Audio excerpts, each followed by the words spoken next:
treehouse in the meadow below the mountain peak. The perfect place for lovers when they play hide and seek. There's a covered bridge at Cripple Creek where the horses always stop. Between the treehouse and the covered bridge, that's how Mom and Pop are making love in the country where skies are blue. All you'll be dreaming of are the birds and the bees and the flowers and the trees till you're up to your knees in love. There are roses on the trellis and the scent of new mown hay. The clinging vine is jealous on the fence across the way. There's a great big yellow moon above and a breeze to sing a song. Between the roses and the yellow moon, a fella can't go wrong if he makes love in the country where skies are blue. All you'll be dreaming of are the birds and the bees and the flowers and the trees till you're up to your knees in love.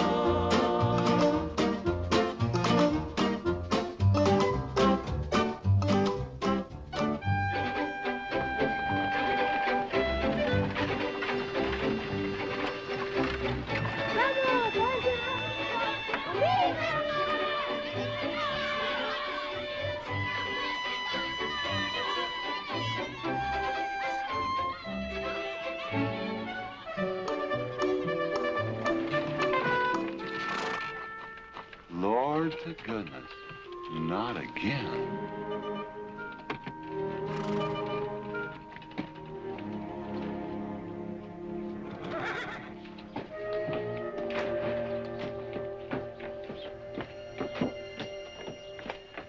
Howdy, Drago. Morning, Curly. Makes 7 times this month he come home swoggled. 6. 7? 6. Once was his birthday. That don't count. Give me my bucket whip. Didn't have anything for breakfast but 2 raw eggs and a mug of honey. No. Curly, Yes, boss. don't say it's a fine morning or I'll shoot you. Get out of here, Bunyan. Good morning. Morning. Carlos, what are you doing up there? I hope I get it this time, Mr. McLintock. My brothers, they got the big hats already.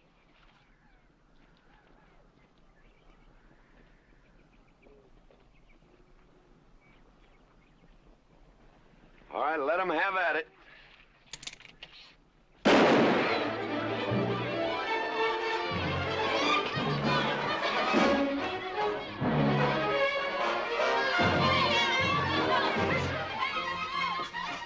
Get over it. Did you only me drive? You promised me you would sometime. No, yeah. Boss, you better watch that turn onto the road. You're gonna kill both of us one of these days. Thank you, Mr. Boss.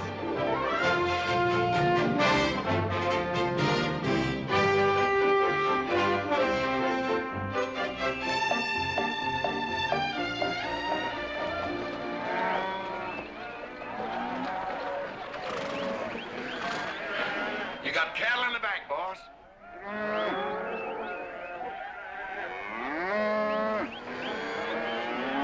Yeah.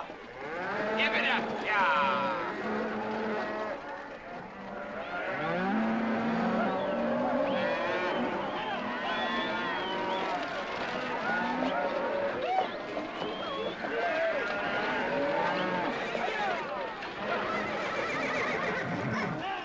Keep 'em going.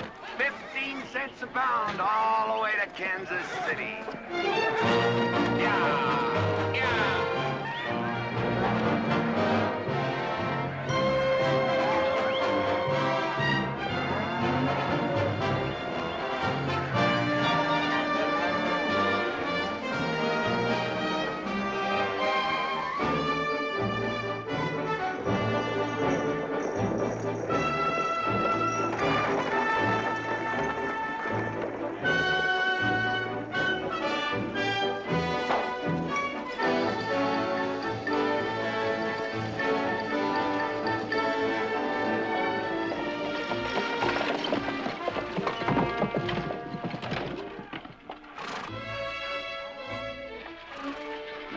there's one old pensioner I wished you would pass up.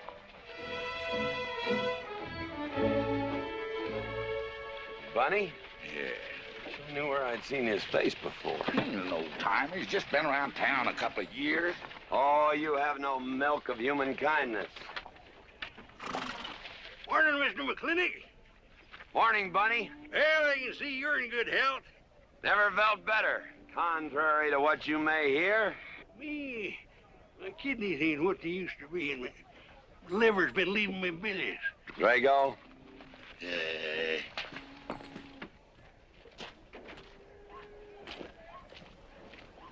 Hello, Ben. Hey, McLintock. Drago, throw that in the buggy. Yes, sir. The scrubby bunch of Sooners, huh? They are at that. Well, it ought to make Douglas happy, lining his pockets with land fees. What are we gonna do? I don't know what you're gonna do, Ben. Me, I do nothing. 200 families. Quarter of beef a week per family. They last 2 years. That can be a sizable number. I got 20 head to 1 of any other brand on the Mesa Verde. I'm not hollering. Some of us haven't got all the money in the world. Some of us ain't old and tired and feel like being put upon. You interest me, young Ben. Go on. So the first time I find one of our hides wearing our brand hung on one of them settlers' fences, I aim to kill me a plowboy. You do what you want, McLintock. We'll do what we want. Fellas my age generally call me GW or McLintock. Youngsters call me Mr. McLintock. All right, Mr. McLintock. Not because I'm afraid of you. You're the big he-stud of this country. And I reckon a fella my age should call you Mister. Full grown now, GW. He's a half owner of the spread. I made him a full partner the day the doc gave me the long face. Well, you want him to vote the first time this territory becomes a state, don't you? Of course I do. These settlers get burned out, there'll be a lot of hollering that this country's too wild to be a state. We'll go on being a territory some more, with a lot of political appointees running it according to what they learned in some college where they think that cows are something you milk, Indians are something in front of a cigar store. I'm looking to you to hold young Ben down. I'll do what I can. Come on over at the house once in a while. We'll rack up a few hands of stud. GW, that'll be just fine.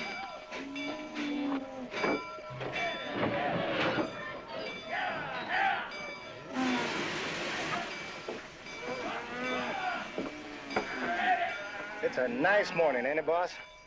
Everybody's entitled to their own opinion. Like that again, eh? Here's something that'll cheer you up. About 1,000 head. I figure they'll bring about 1,250. They're not as fat as I'd like to ship. They all off the North Range? Yes, sir. Settlers. Every one of them with a plow and a Bible. Not the slightest idea what the range is for. Drago! Drag out that hog leg. Yes, sir. Give me some attention.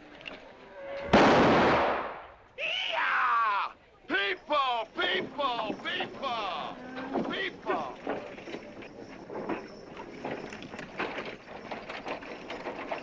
Come on, all of you. Gather around.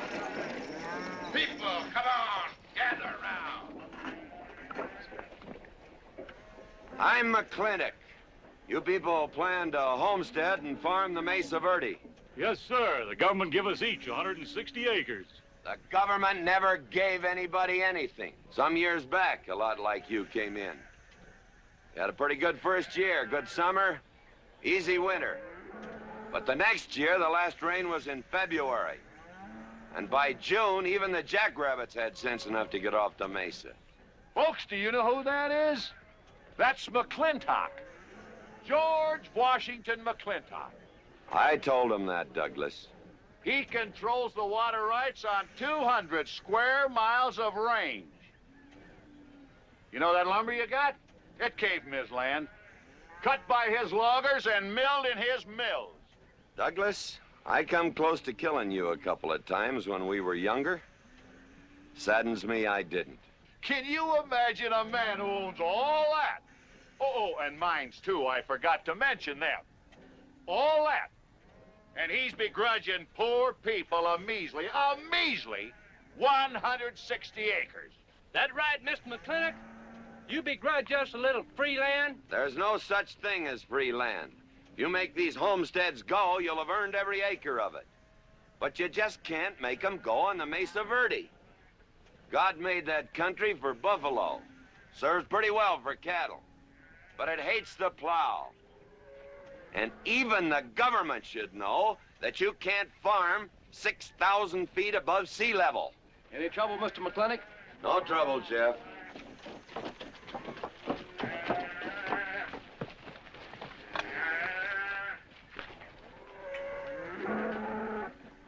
How about you, Douglas? Douglas?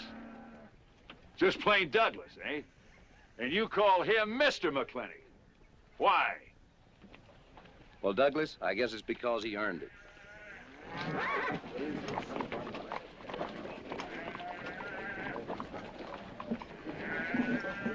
Mr. McLintock? Yeah? I'm a good hand with cattle, Mr. McLintock. I'd like a job. Well, you look strong enough. You come in with those Sooners? Well, yes, sir, but we don't have a homestead. Can't use you.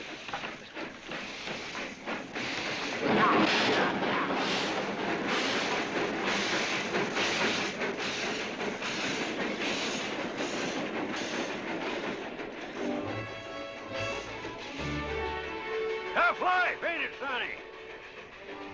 Hell, ain't much future in being a farmer around these parts.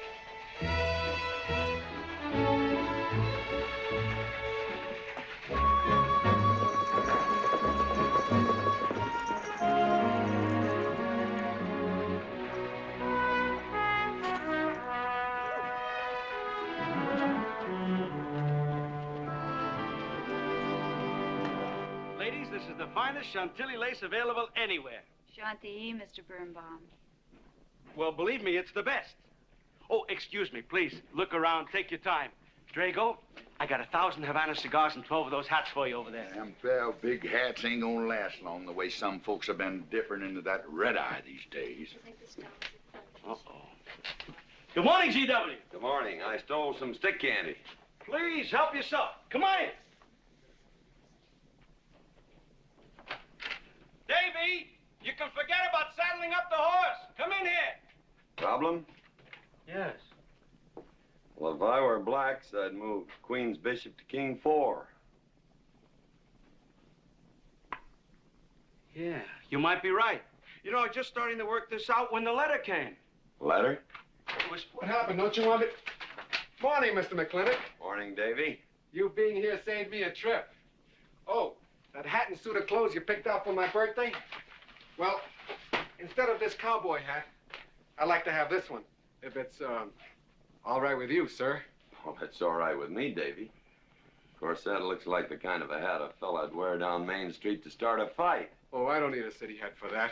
All I have to do is walk down the street and some wiseacre will call me an Indian, and just like that, the fight's on. Davy, the letter, it's for you. And you are an Indian. Yes, I know I'm an Indian. But I'm also the fastest runner in town. I've got a college education, and I'm the railroad telegrapher. But does anybody say, hello, college man, or hello, runner, or hello, telegrapher? No, not even hello, knothead. Davy. It's always, let the Indian do it. Will you go out in the store and help the ladies?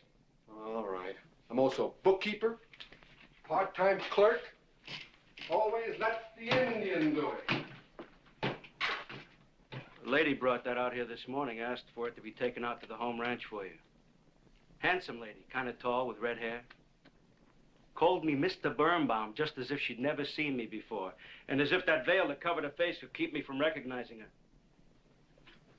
I thought she was in New York or Europe or someplace. So did I. Jake, you better throw on a couple extra cases of the boss's favorite bourbon. That stuff sure gets used up fast out at our place. Which reminds me, you better start tapering off.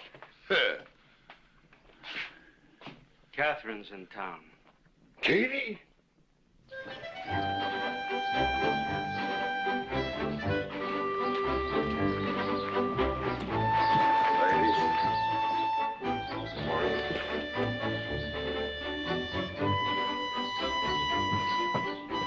Morning, Miss McLintock. Morning, Mr. McLintock.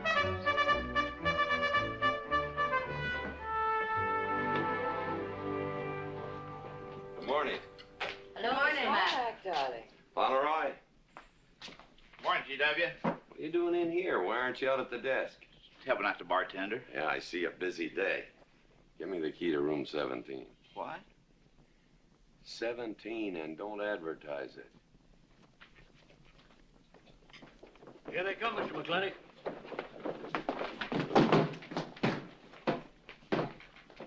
Set 'em up. Here, whiskey. Day off? Off day. Wonder what he's so preoccupied about. Haven't you heard? No, what? Katie's back in town. Katie? Yes, dear. The social arbiter. Well, hi, Sonny. Good morning. Oh, He sure is a quiet one. Mr. McLintock, I don't want to bother you. I'm sorry, boy. I told you, no job.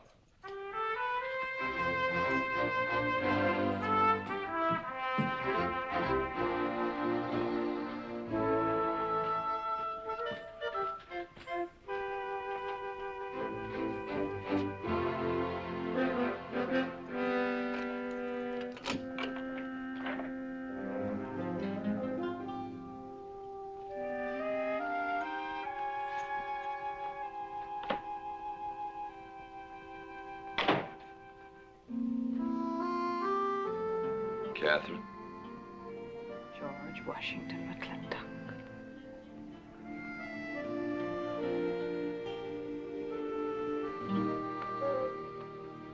I thought you'd want this.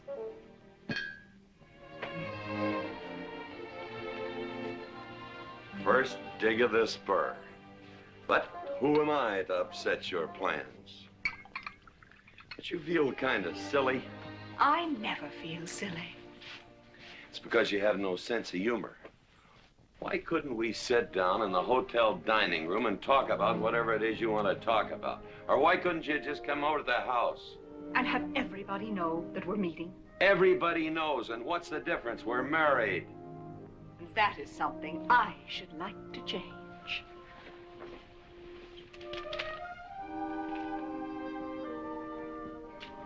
You know the answer, Katie.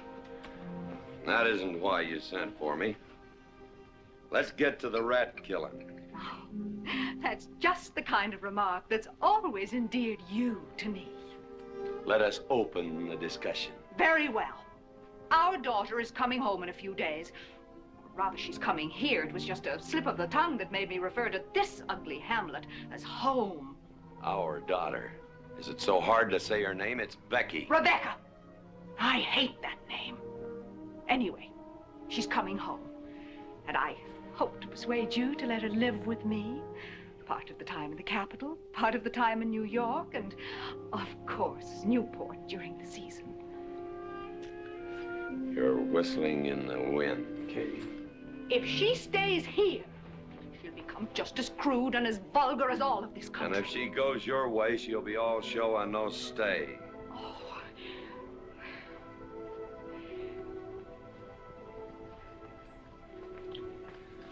No go, Kate. I hate you.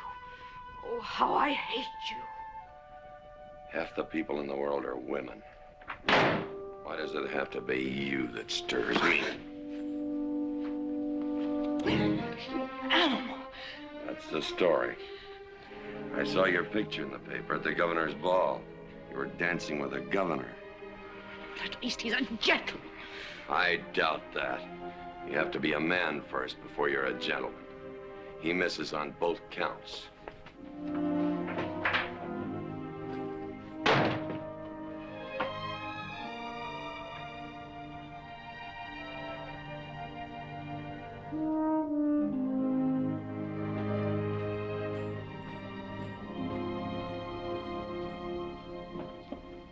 Hey, Sonny, you gonna ask him again?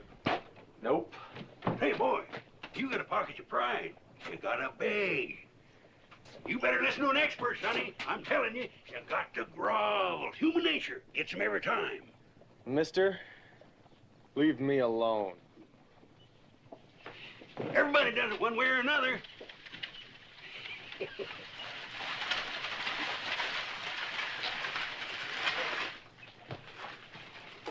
About that job, Mr. McLintock. I already told you, son, I've got no need for farmers, or use for them. Just 1 minute, Mr. McLintock. My father died last month. That's how come we lost our homestead. I've got a mother and a little sister to feed. I need that job badly. What's your name? Devlin Warren. Well, you got a job, son. See my home ranch foreman. He's over at the corral.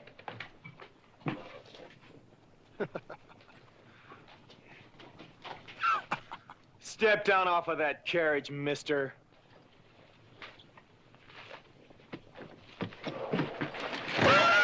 Hold that hog leg. I've been punched many a time in my life, but never for hiring anybody. I don't know what to say. Never begged before. Turn my stomach. I suppose I should have been grateful you gave me the job. Gave? Boy, you got it all wrong. I don't give jobs, I hire men. You intend to give this man a full day's work, don't you, boy? You mean you're still hiring me, Mr. McLintock? Well, yes, sir. I mean, I'll certainly deliver a fair day's work.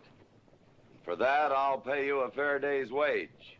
You won't give me anything, and I won't give you anything. We both hold up our heads. Where do you live? The settlers' encampment, down by the mine. That's your plug? Yes, sir.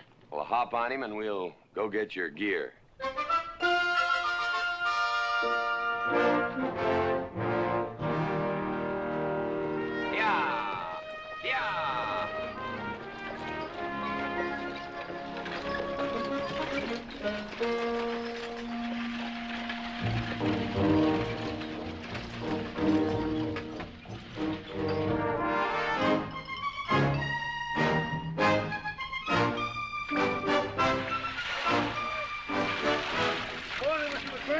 Morning, Mr. Poor Boy.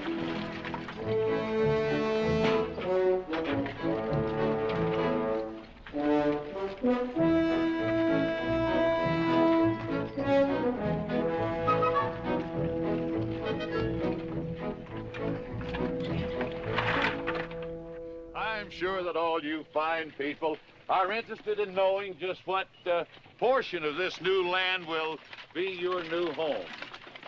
Oh, Jones and McAllister, since you've been more or less the leaders of our group, I'd like to have you come up and check the exact location.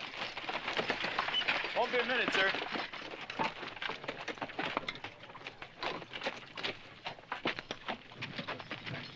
Go after that boy and give him $30. Tell him McLintock pays these riders a month in advance. From the looks of things, they could sure use it, too. Oh, Mom? It's Mr. Drago. More. Well, and what do we owe this visit from the cattle baron? I've got a touch of hangover, bureaucrat. Don't push me. Oh, backman!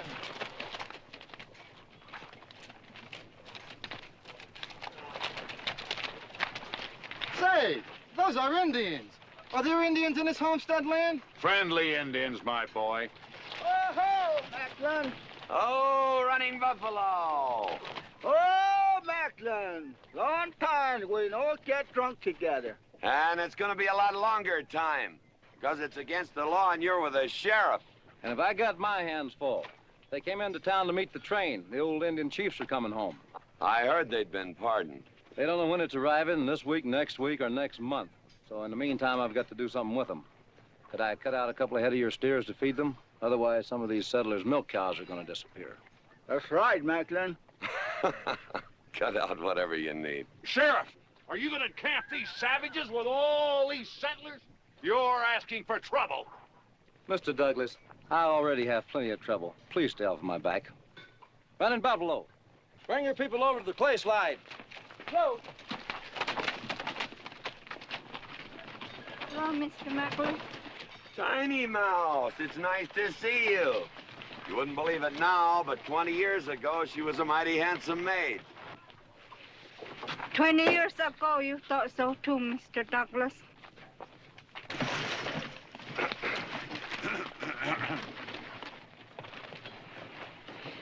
It was just like this. I had a dead beat on old Running Buffalo, and my sharp 50 caliber misfired. That was back in that trouble in the 40s. Remember? I remember. Hey, you want to tell you something come directly from heaven? No.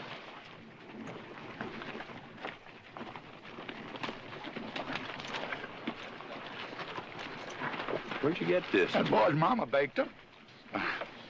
You thinking the same thing I am? She's a widow woman, boss, and she's got a long, hard road home. Hire her.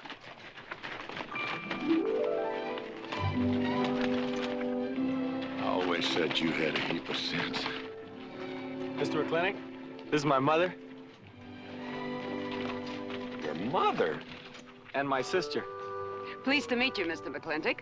Ma'am, this here's my boss, and he has few choice words to say about your biscuits. Yes, Mr. McLintock? Huh? They're great.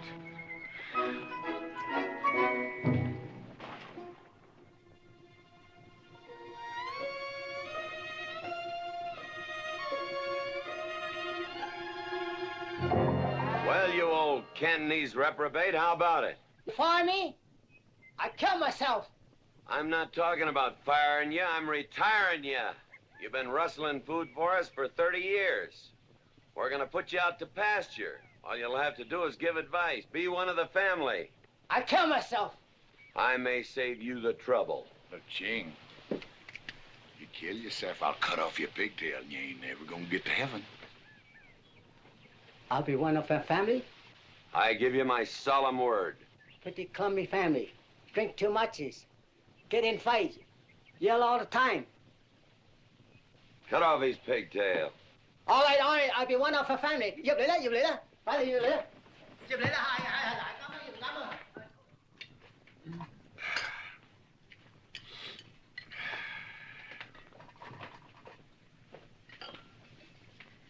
I hope everything is satisfactory.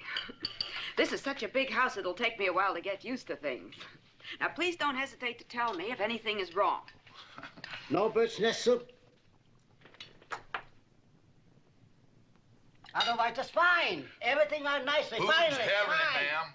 Best apple pie I ever had. Curly's right, ma'am. Hated to leave that last bite. Shall we celebrate with a drink? Carlos, come in and help me with the dishes. Alice, you want to help too? Yes, Jacob. All right, pitch in. Now I'll wash and you kids can dry. Is that good here?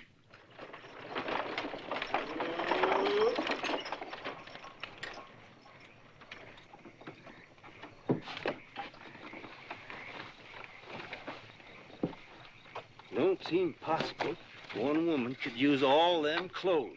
You keep a civil tongue in your unprepossessing face. Yes, ma'am. And unload my baggage, please. Yes, ma'am. By the way, what does that word unprepossessing mean?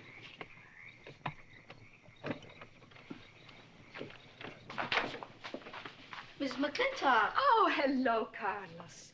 Run and help the driver with my luggage. I couldn't trust anyone else in this house to do anything correctly. Luggage? Give him a hand, Curly. Yes, boss. Mr. McLintock? Are you moving back in? Yes, but nothing has changed except my place of residence.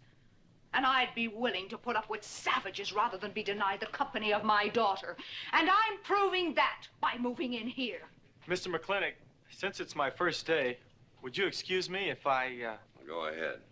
Oh, Catherine, this is, Dev Warren. He joined the outfit today. Please, ma'am. Thank you. Well, how refreshing. A polite young man here. Where did he come from? He's a farmer. A farmer? Well, I'll be doggone. Kate, welcome home. What on earth are you doing in that idiotic-looking outfit? And don't you dare call me Kate. That's my butling suit. I'm butling for the boss. And I'm sorry, Catherine. That Kate kind of slipped out from the times I remembered you as being nice people.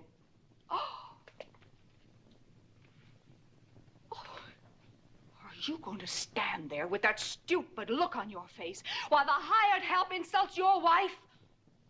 He's just ignorant. He doesn't know any better than to tell the truth. And I can't help this stupid look. I started acquiring it as you gained in social prominence. Mrs. McLintock, where do you want I should What? Put him in the master bedroom. Yes. But move Mr. McLintock's things into another room. Oh, the one back of the stairs would be best so that he can't wake up the entire household when he comes home every Here's night. Just before daybreak. Yes, ma'am. Oh, excuse me. Here's your cigars, Mr. McLintock. I am Mrs. McLintock. Kate, Catherine, this is the cook. This is the lady does the cooking for us. Mrs. Warren, Mrs. McLintock. How do you do? Very pleased to meet you, Mrs. McLintock. Very pleased. Likewise. You see, I just came to work here today, and I guess I jumped to the conclusion that this was a bachelor's household. It is, and then again it isn't. I will explain so everything will be quite clear, Mrs. Wallace. Mrs. Warren. Mrs. Warren, it has been a bachelor's household for quite some time. And it will be again just as soon as I am out of here, which will be as quickly as I can make arrangements to take my daughter back east with me. You see, she's coming home from school in a few days, and then we'll be off together, and you can return to conducting yourself as you consider proper in a bachelor's household. Katie! Shut up! Until then, I am mistress in this house, and I will give the orders. I want my breakfast served in bed. Let her. Ain't you gonna say nothing, boss? Breakfast in bed. No. 1 poached egg, tea, toast. Oh, GW. As soon as my things are put away, I want to talk to you about Rebecca. Yes, Mrs. McLintock. Indeed, Mrs. McLintock. Of course, Mrs. McLintock. The toast, lightly browned and unbuttered. Of course, ma'am. Wait a minute now, boss. Where do you think you're going? I just remembered I got a date. But she said she wanted to have a talk with you. I heard.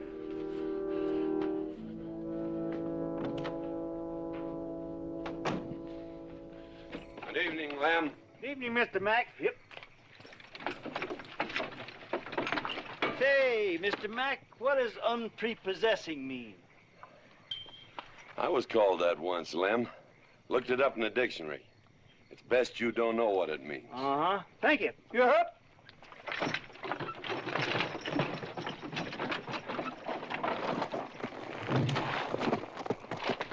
Hey!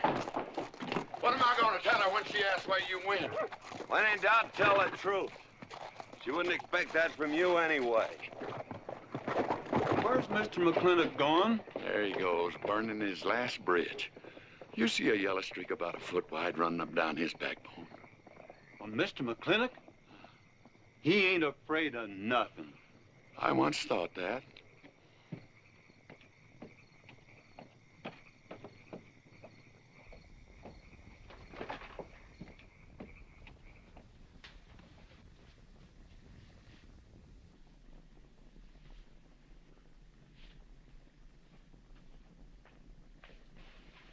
Drago?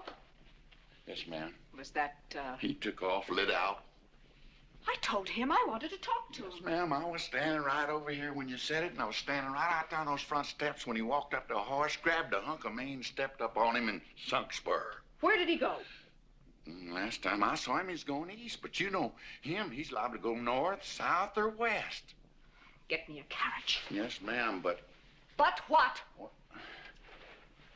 maybe you shouldn't follow him into maybe where he's going into. What does that mean? I don't know, but I wish I hadn't said it. I'll just get the carriage. Yes, ma'am. What happened? Get the Bruce. Baruch? Hitch it up. She wants to go to town. But Mr. McLintock never said anything to me about it. Look, young fella, I'm the ramrod around this place, and you better start giving me a yes, sir. You're gonna get the roof of this house pulled down on your head. Yes, sir.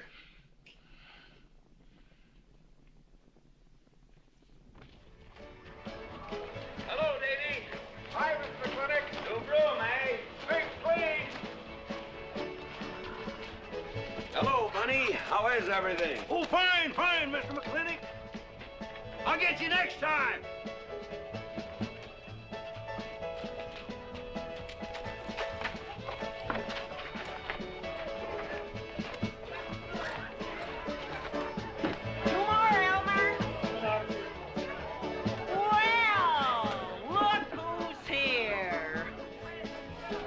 be, Mac?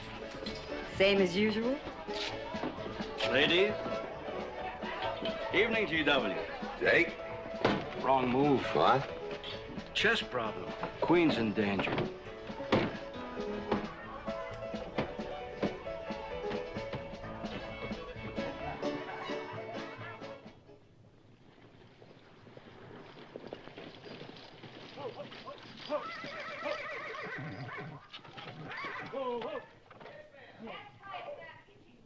I suppose you can do that.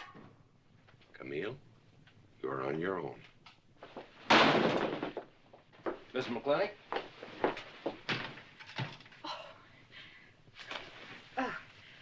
I'm Camille. Camille Reedbottom. I'm learning the game of chess. Thought it would give me something to pass the time. See, I have nothing to do all day long, and I just remembered something.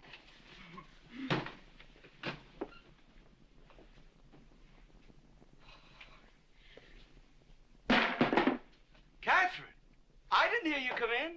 Mr. McLintock, I told you that I wanted to talk to you. Not now. Could I get you a glass of sherry, Catherine?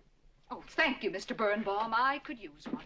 I came into town behind a runaway team. Drago never could handle horses. It was that young man whose mother pretends to be your cook. Catherine, your wine. Oh, thank you, Mr. Birnbaum.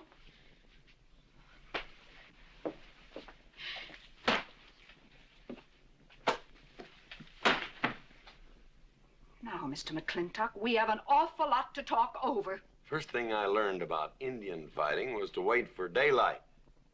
What has our conversation got to do with Indian fighting? Indian fighting is good experience for our kind of conversations. Oh. It'll wait, Catherine. Evening, Sheriff. Mr. McLintock, we had quite a ride out here. Oh, I finally got that team settled down. It's your move. No, it's your move. I just castled. Oh. Now, look here. You're not going to sit here all night long and play chess when the matter of our daughter remains unsettled. I am going to remain here and play chess, and the matter of our daughter is settled. She stays. Oh, such stubbornness. Catherine, your hair. Oh, it is a mess after that awful ride. No. It's just that I haven't seen you for a long time. And it seems to me the last time I saw you, your hair was a little darker, no?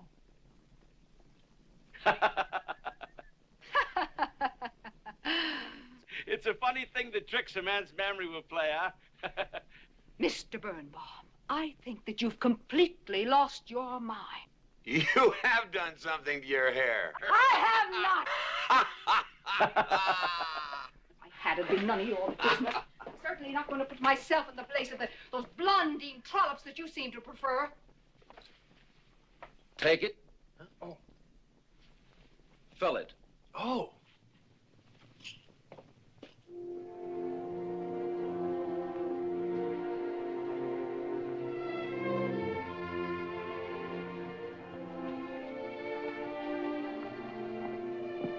Morning. You fellas still at it all night? McLintock never quits. But a Birnbaum has to. Besides, the game is over. You got me. Oh, no, Mr. Birnbaum. You still got a good game. Oh, you play chess. Please, take 'em.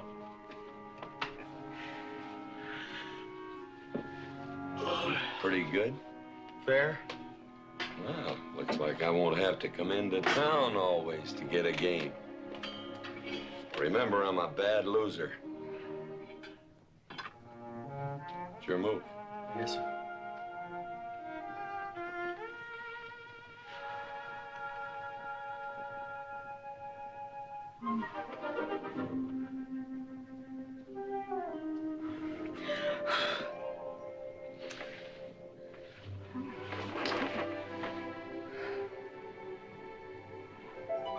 Good morning. Good morning. Oh, it's not morning already. Mm-hmm. Cup of coffee? Oh, yes, thanks, Jake. You're welcome, Catherine. Got any cream? Canned cow's milk. That'll do. Good old condensed milk. That reminds me. I was cleaning out my desk the other day. I found something I wanted to return to you.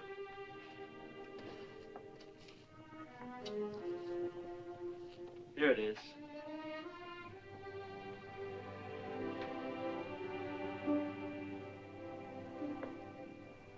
It's a medal, remember? From the President of the United States of America to First Sergeant Michael Patrick Gilhooly for bravery above and beyond the call of duty. It's your papa. Reminds me of the first time I ever saw you. It was over 17 years ago. You walked into my store, not much bigger than the bundle you were carrying. And in the bundle was the most beautiful baby I ever saw. And was she hungry? You walked all the way from Superstition Creek just to trade me that medal for a case of canned milk. GW was off somewhere as usual, fighting Indians. Sheriff! Sheriff Lord! Well, have you seen the sheriff? Kind of early for him. To try his house? Why didn't I think of that? Looks like Birnbaum's is open. Maybe somebody in here knows. So there you are, Sheriff. I told you you were headed for trouble. Trouble? I want to know by whose authority you let those Indians stay in town. Those savages are wards of the government, and I am the representative of I that told Sheriff Lord that he could put him up down by the clay side. Because the town's named after him, he thinks he owns it.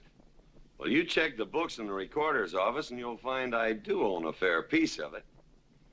Agard, if you knew anything about Indians, you'd know that they're doing their level best to put up with our so-called benevolent patronage, in spite of the nincompoops that have been put in charge of it. Those Indians need my permission to leave the reservation.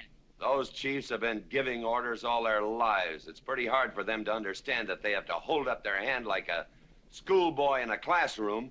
The law is very clear. I told you you'd get no satisfaction from these people. But we'll get the girl back. Girl?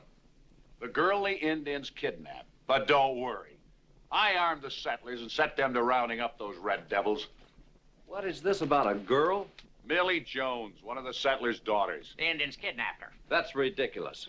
And you turn loose a lot of farmers with shotguns? I certainly did. You're insane. Let's go, Sheriff. Mr. Douglas, Oh, Miss McLintock. much as I hate to agree with GW about anything, you haven't changed a bit. You're still an hysterical fool.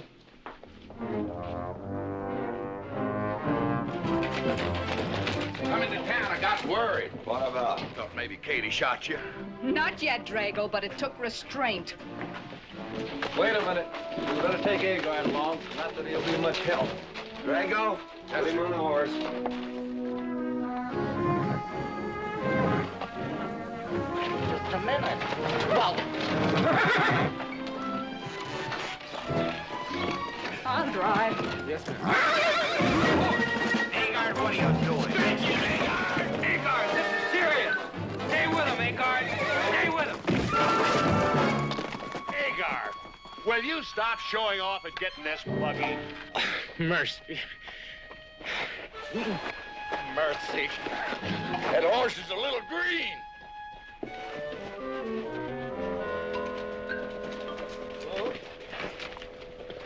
Let's go. yeah.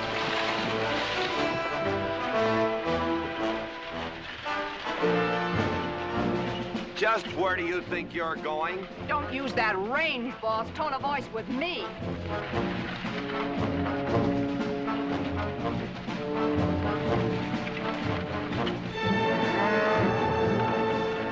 Carter! Headed for Mr. Poor Boy's mine. Mount up some riders. Right, boss. You heard the man. I don't like it, Mr. McLintock. I don't like it one bit. What don't you like? They're planning to hang an Indian.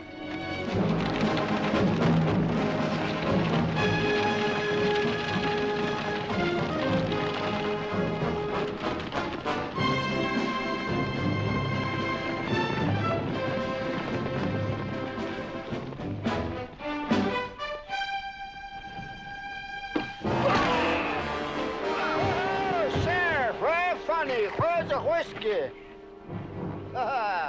Hold it! Not so fast, Mr. Boss of the whole country. Unless you want to wear a big hole in your middle. How long is GW going to let that cheat-chalker push him around? That cheat-chalker has a sawed-off shotgun. How do you know she didn't wander off someplace or meet some fella or something? What are you saying? That I didn't raise my girl right? That she'd wander off all night with some man? There's a lot of things I'm not saying to you, mister. Well, you got a sawed-off shotgun in my middle. But how do you know this Indian had anything to do with it? She's gone, ain't she? She's gone. Pa! Pa! I'm over here! Pa! Been looking for me, Pa? Where you been, gal? Young Ben took me for a sunrise ride, and the horse wandered away. You come down over there. But, Pa!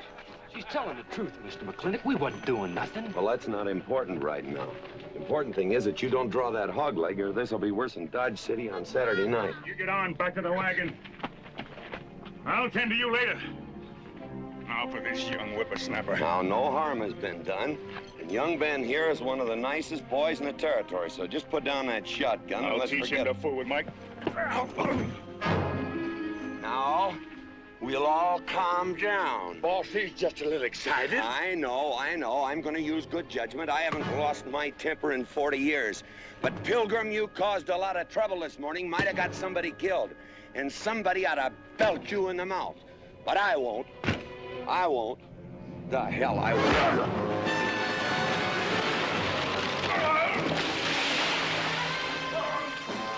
McLintock Rider!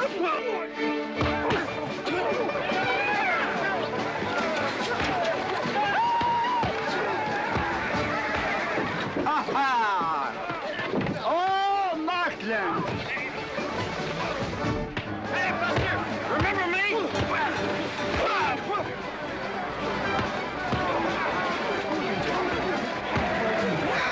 Hello, sir. Nice party.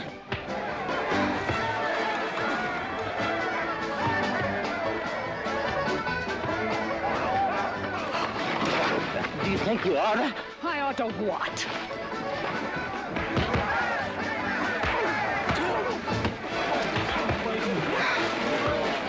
Why, you think?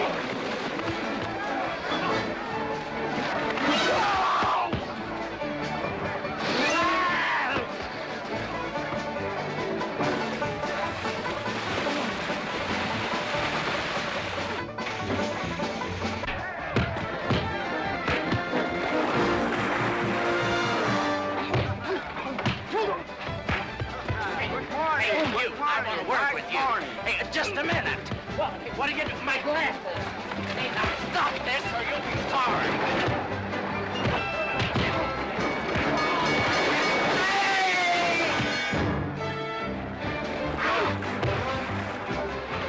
Stay out of this, Jake. It's everybody's war.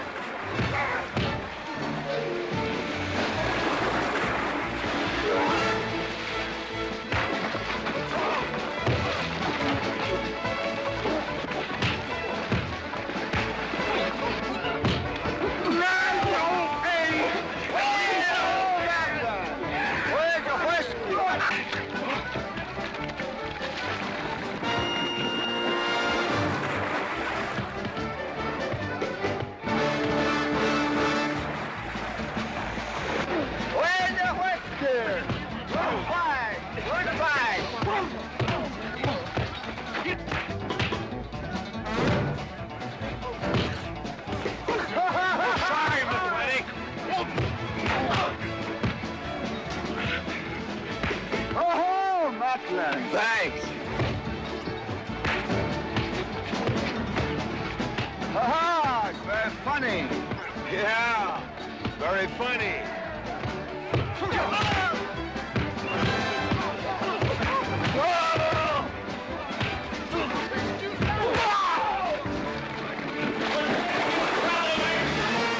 Guys, Mr. Douglas, I'm sorry.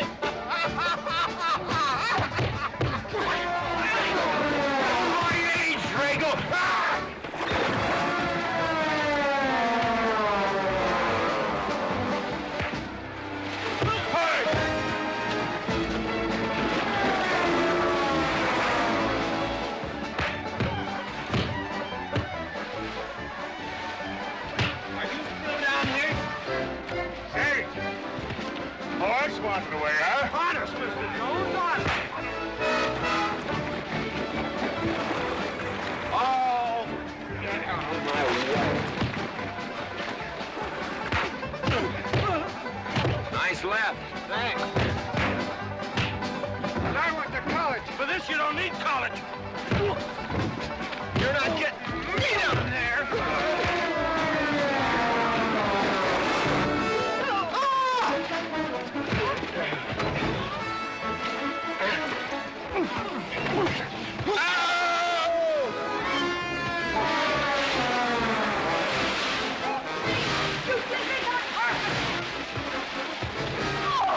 Why, McLintock, you big... Good morning to you, Mrs. McLintock. Buddy, you big... Yowie!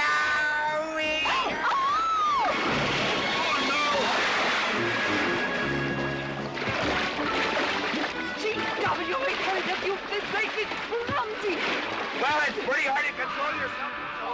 People!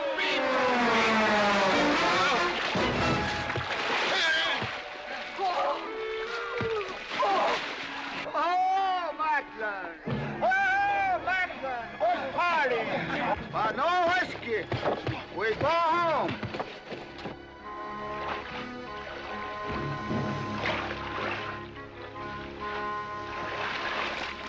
You and your friends. Well, we at least saved your hat. Oh.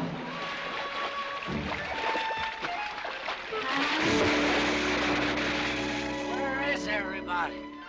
Oh, for heaven's sakes.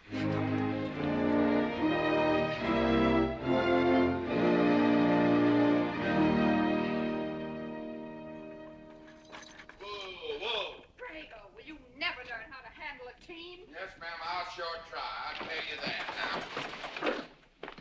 now. Try me family. You want to lose your pigtail? I lose face. Lousy lot of tips. You want to lose more than that? Kate, Yes? we could be a big help to one another. Like what, may I ask? Well, we could wash the mud off of each other. We used to have quite good times doing that sort of thing. There are a lot of things we used to do. Good night, Mr. McLintock.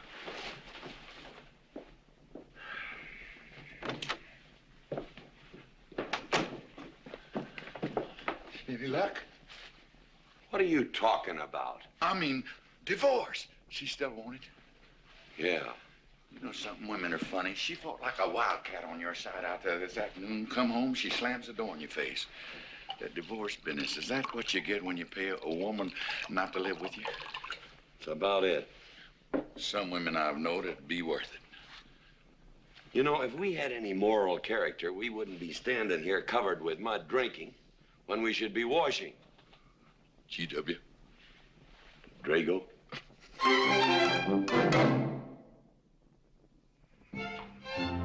Miss Warren, these biscuits. Mmm. Oh, thank you, Drago.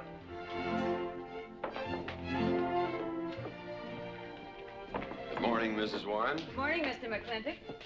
Breakfast for the boss? If that's the way you want it, Mr. McLintock.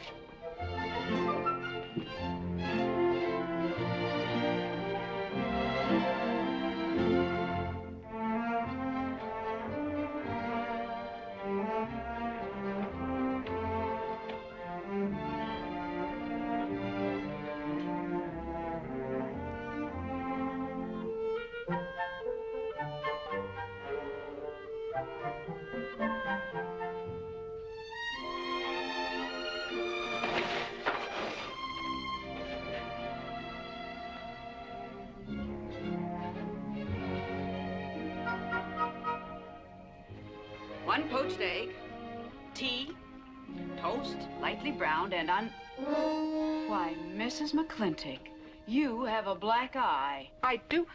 Ooh.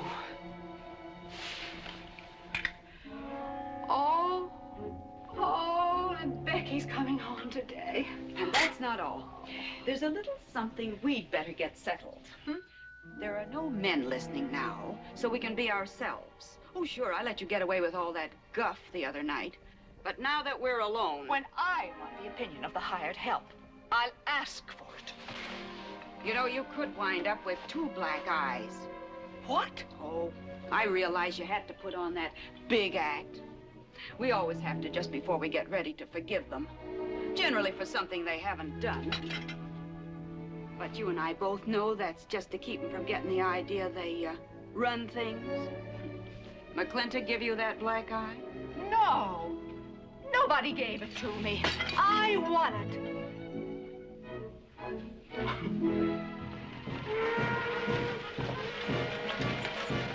Morning, Davy. Morning, Mrs. Beach. Mr. Beach.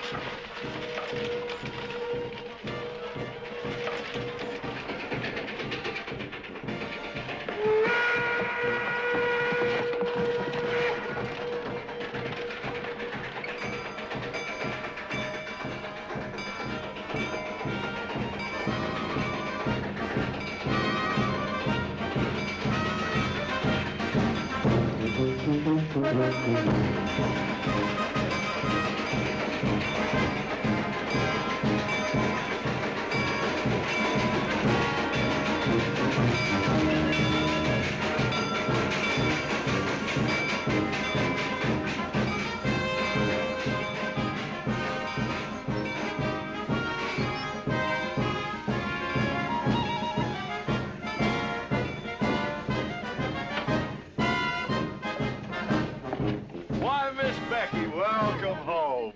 Hi, Daddy. My How boy! are you? Good to see you again. Daddy! Well,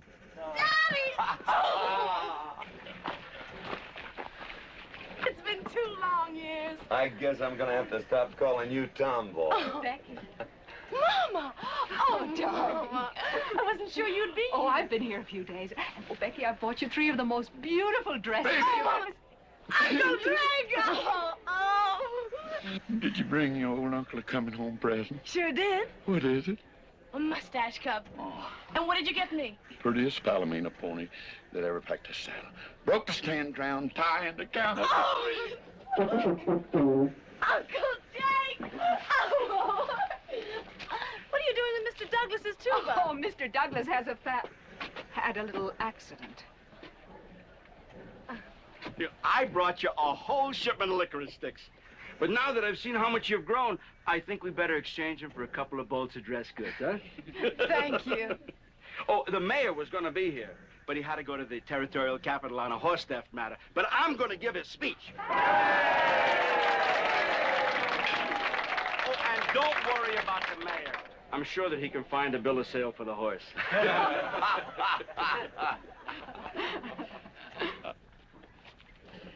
Ladies and gentlemen, we are here to welcome the fairest... What am I doing? We are here to welcome back the prettiest girl that was ever born in McLintock, or in any part of the territory.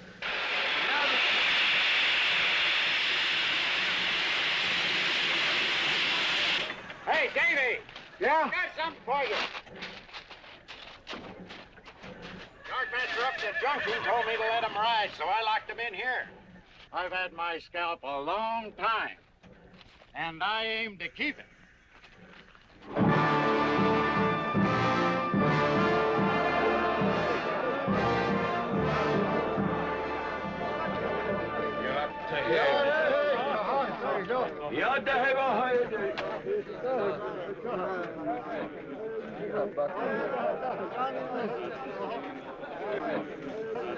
And now she's come back to us.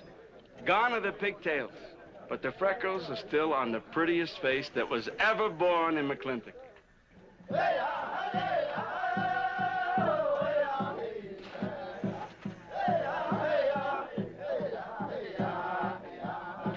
Hey, that's Puma. And it's true.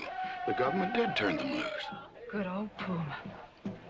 I'll never forget when he brought G.W. home. Your father had a hole in his chest and 104 fever.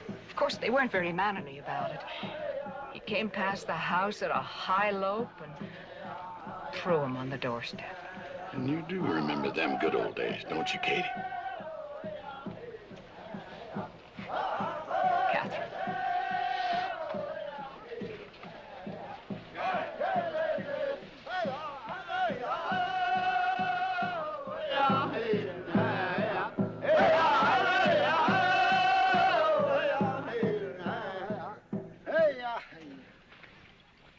Yatta-hey, my friends. Yatta-hey.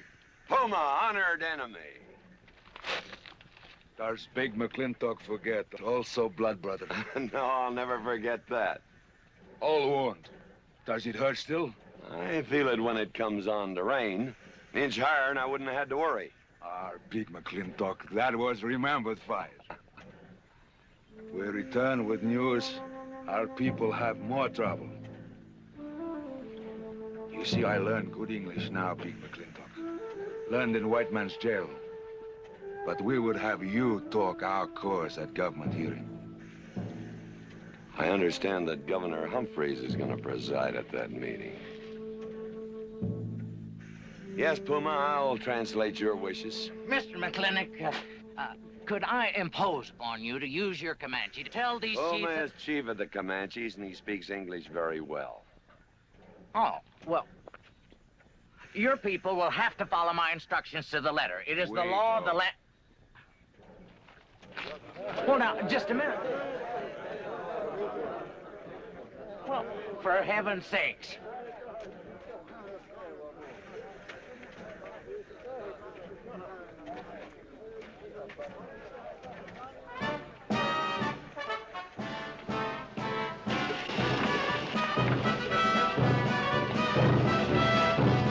You wait here, honey. I'll get my bucket. Go to the clinic party? Surely. Will I see you there, Beth? Of course, Davy, and you can have the first name. Sis? Don't want any sister of mine talking to strangers. Davy's not a stranger. He clerks in Birnbaum. He's an Indian.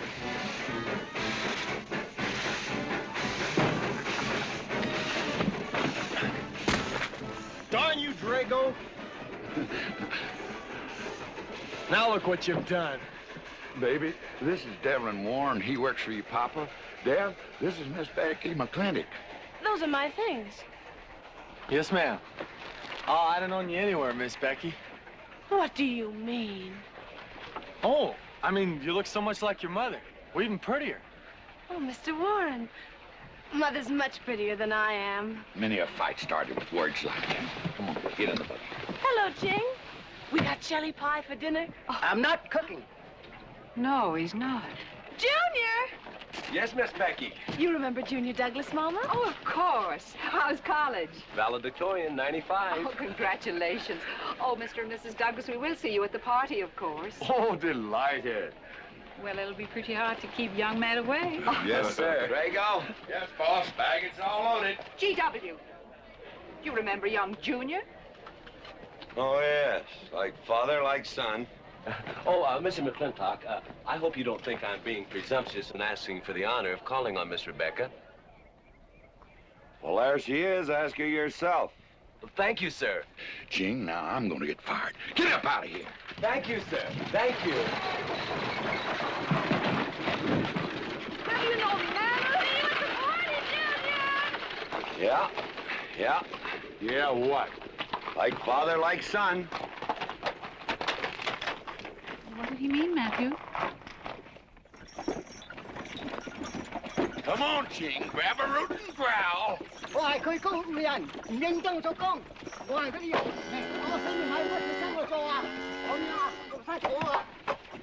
you're doing a good job, Miss McLintock. Thank you, Miss Flora. Dad, when you're finished there, go over and help Drago with the beer cakes. Yes, Mom. Deb, could you come and help me a minute?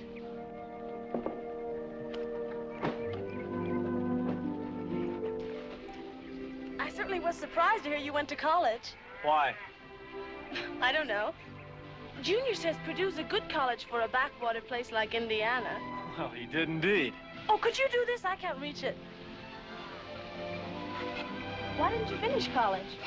Lack of funds. My father got sick, and he had to come out west. So he took out a homestead. You know, your mom's sure cute. It's too bad you didn't inherit her eyes.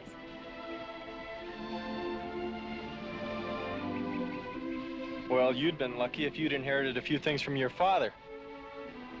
Oh, really? For instance? It was common sense, for instance. Common sense? Yeah. You don't see him being fooled by some dude like Junior Douglas. Junior's not a dude. He's nifty. This needs a woman's touch. And besides, he got a letter at college. What sport? Glee club. Very strenuous. Don't you dare hug me! Oh! I have no intention of hugging you.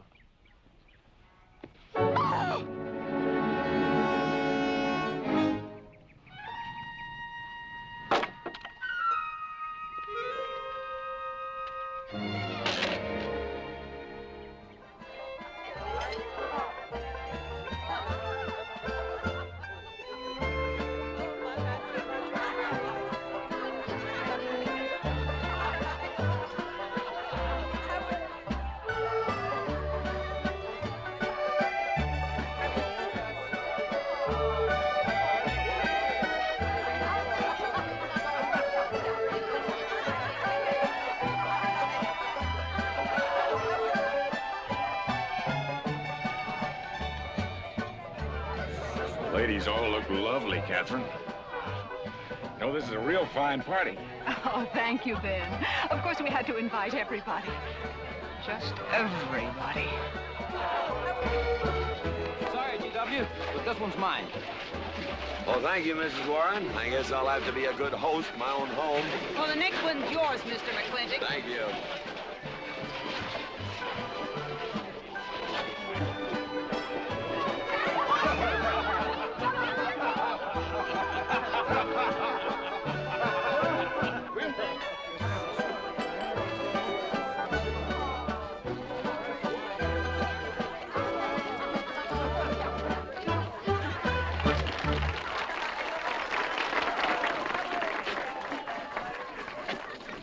Drago, go and do what I told you to do.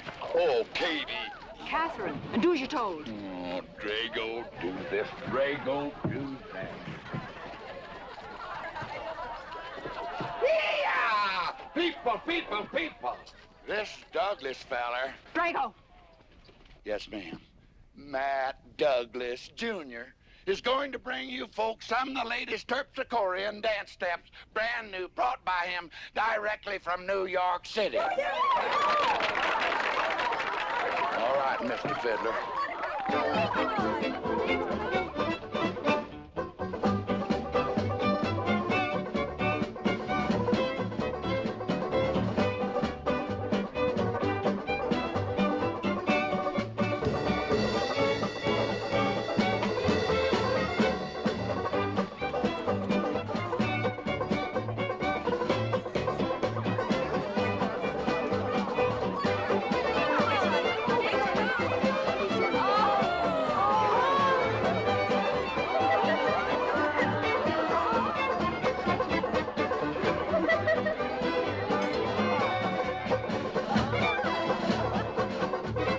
Give me a whiskey. Book Williams, I'm Bolo. What? Just turned a 10-gallon party, boss. We're running out of whiskey. Well, I can take care of that, Chief.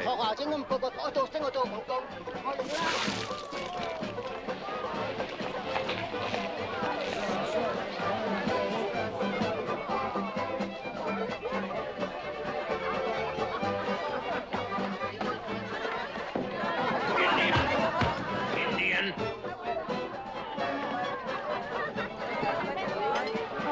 And you still got any ideas about asking my sister to dance? Get up and we can do this all over again.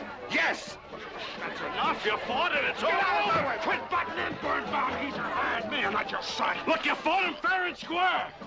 I don't think it was so fair and square. Well, you want to take up where he left off? If I did, you wouldn't find it so easy.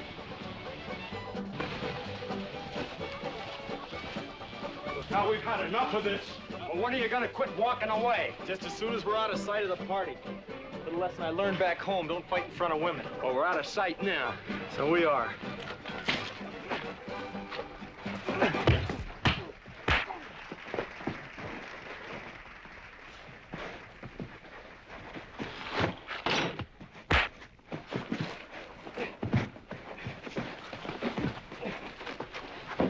Such vulgarity. Someone should do something about it. You're right. Absolutely right.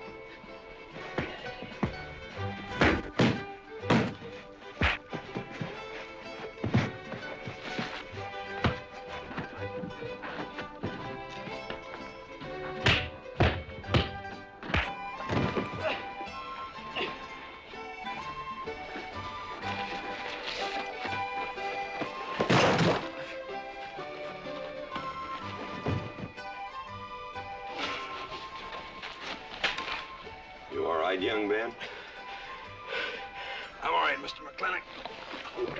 Pretty fancy fighting for a country boy. 2 years at Purdue, Mr. McLintock, on the boxing team. I never thought any farmer could whip me. But you sure did. Better get him cleaned up. Get him some water, Jake. Yeah.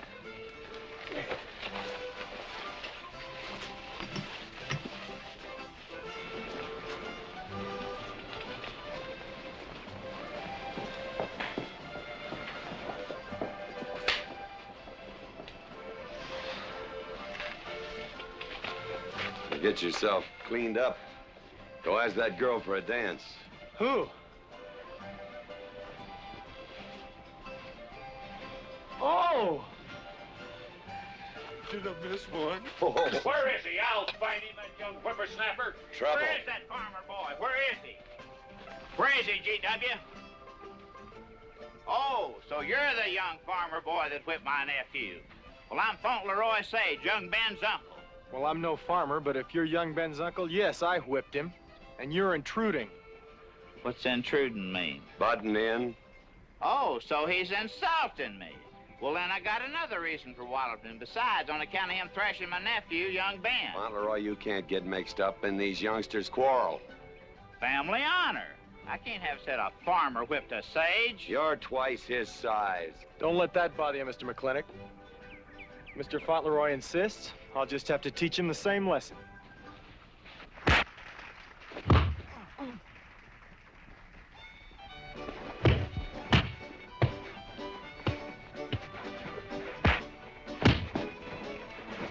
Say!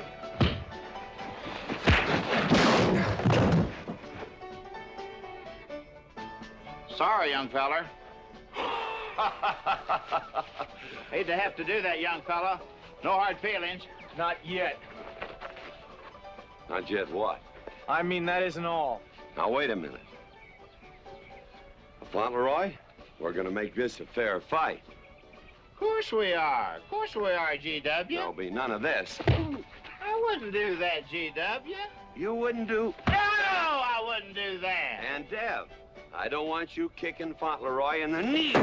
He didn't do no such thing. And none of this nose twisting. He's all yours.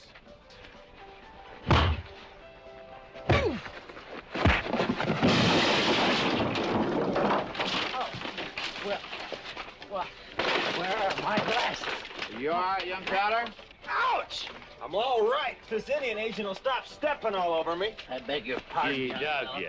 You're just funning me. But I want you to know that boy fought me a fair fight. Well, I'm glad to hear that, Fauntleroy. Here's my uncle. Fauntleroy, what have you been doing? I hope my uncle didn't bother anybody. No bother. I think we'd better join the ladies before they get curious. Drago. Fauntleroy, let's line them all up for a dosey-do. Jake, you think tincture of arnica would help? Could be. Used to help you. Gentlemen, to the medicine cabinet.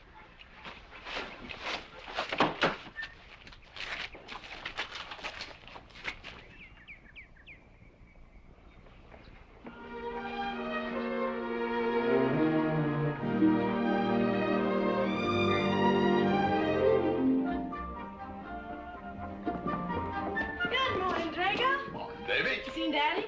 Took off early this morning with a scattergun over his arm. Went hunting.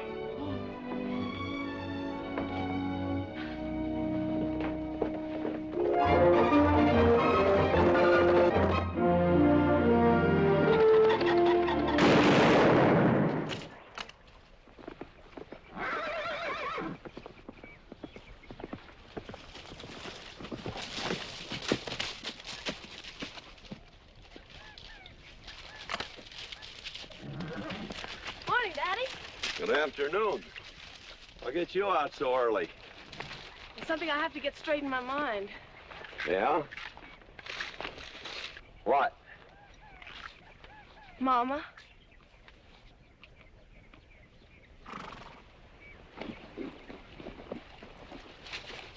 Why'd you and Mama stop living together, Daddy? Why'd you separate? Aren't you going to answer me? No. is sort of my business, I think. I don't. Is it another woman? Usually is. At your age, you always know what's usual. Is it Mrs. Warren? Becky, I don't want to start laying the law down your first day back home. But I'll have no more such talk. First time I ever saw Mrs. Warren was last week. She has a job here at which she's very good. And I hope you'll have the good manners to not pry into other people's business. Your mother's and mine. Pretty good shot, Daddy. Oh, I can understand your trouble. Mama's often so, well, so petulant. Petulant? You learned a lot of words back east, Becky. Wish to God they'd have taught you some meanings. You were only about 6 months old when your mother stayed alone with you in a sod hut under 8 foot of snow, while I moved the herd 300 miles south to try and save it. Saved about half of it. You were a little more than a year old at the time of the great Comanche raids. We stood off 500 Plains Indians for 9 days. Petulant, Becky? I think you better go on home. See that Ching gets those birds.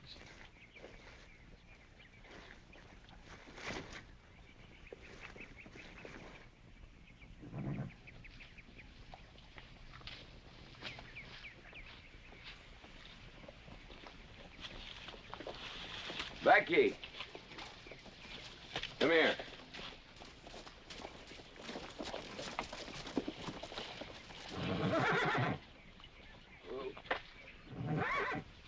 There's something I ought to tell you. Guess now's as good a time as any. You're gonna have every young buck west of the Missouri around here trying to marry you. Mostly because you're a handsome filly. But partly because I own everything in this country from here to there. They'll think you're gonna inherit it. Well, you're not. You're gonna leave most of it to, well, to the nation, really. For a park where no lumberman will cut down all the trees for houses with leaky roofs. Nobody will kill all the beaver for hats for dudes, nor murder the buffalo for robes. What I'm gonna give you is a 500 cow spread on the upper Green River. Now, that may not seem like much. It's more than we had, your mother and I. Some folks are gonna say I'm doing all this so I can sit up in the hereafter and look down on a park named after me. Or that I was disappointed in you. Didn't want you to get all that money. But the real reason, Becky, is because I love you. And I want you and some young man to have what I had. Because all the gold in the United States Treasury and all the harp music in heaven can't equal what happens between a man and a woman with all that growing together. I can't explain it any better than that.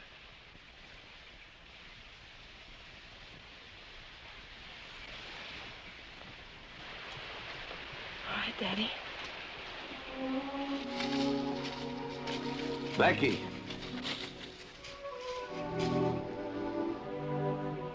When you're as old as I am, you'll thank me for this.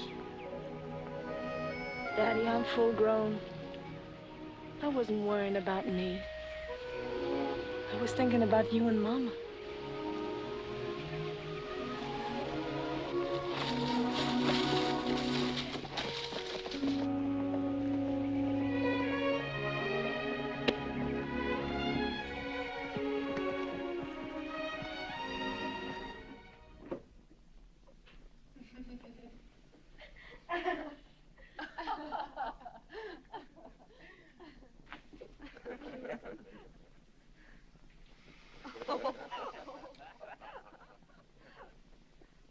Oh.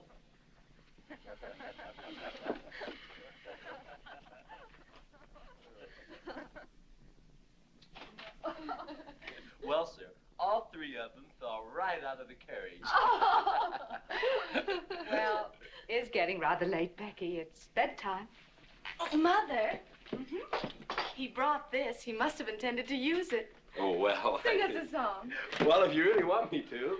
Gosh, I haven't played in You quite know just right for me. Sure. It's the rage now. Oh. Oh. Dev, what are you doing? Oh. I just thought I'd get another cigar. Well, you've got one in your mouth and two burning in the tray. Not move. The fellas want me to play all the time. You're cuter than a baby steer, and softer than a mouse's ear. I want the whole wide world to hear. You're just right for me. You're sweeter than... Oh, no, not that rhythm, Junior. Do it the way they do at the plaza. I know the words. Sure, Becky. Will you sing with me? Of course. All right.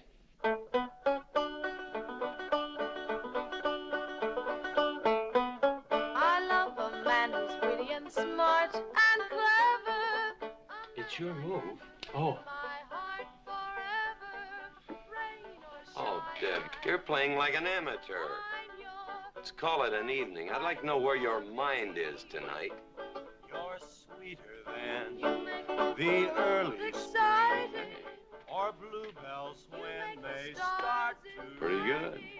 You Voice make like her a father. man feel like a king. You're just right for me.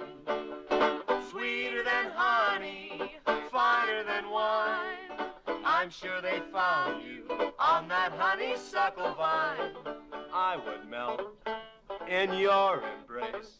You disappear without a trace. To die like this is no disgrace.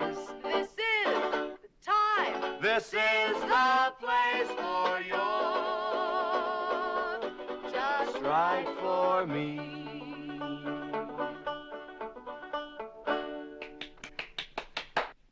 Well, that's so good, I kind of hate to break this up. But if we're going to have that Indian hearing tomorrow morning... Sir, about our conversation earlier this evening, I believe I'd better apologize. Yeah? Yes, sir, I've been thinking it over, and when I called you reactionary, well, that's merely my generation's term for your generation. Nothing personal, sir. Oh, really? Well, good night, sir. Good night, Miss McLintock. Good night, and do come again. Good night, Drago. Night. Boss, what does reactionary mean? Me, I guess. He says that anyone that wanted to sell at a profit was a reactionary. Was we reactionaries back in them days when you was selling beef cattle for 6 cents a pound on the hoof? Well, no use arguing with him. College boy.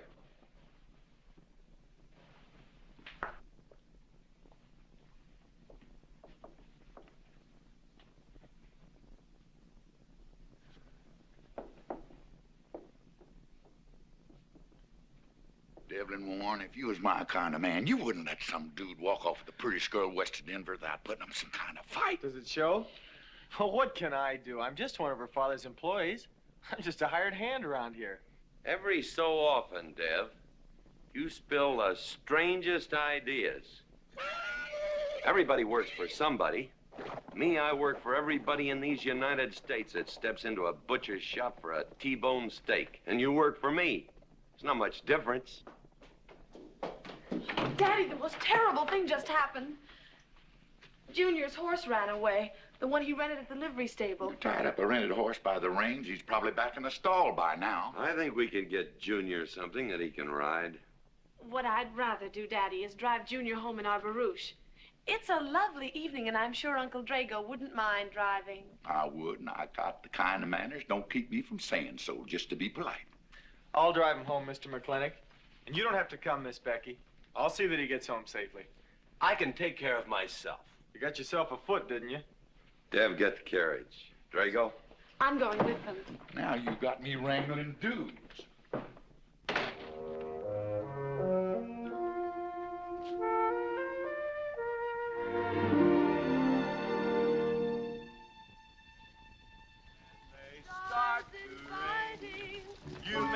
man feel like a king. You're just right for me. Miss Becky, somebody better help me watch the road. You know, I'm new around here. Might take the wrong turn off. Devlin Warren, you know there isn't a turnoff between here and town.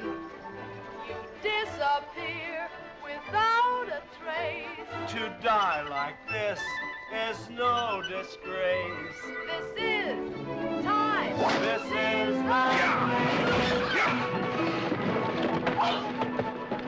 Devlin Warren, what are you trying to do? Kill us? Better have your friend drive? Yeah!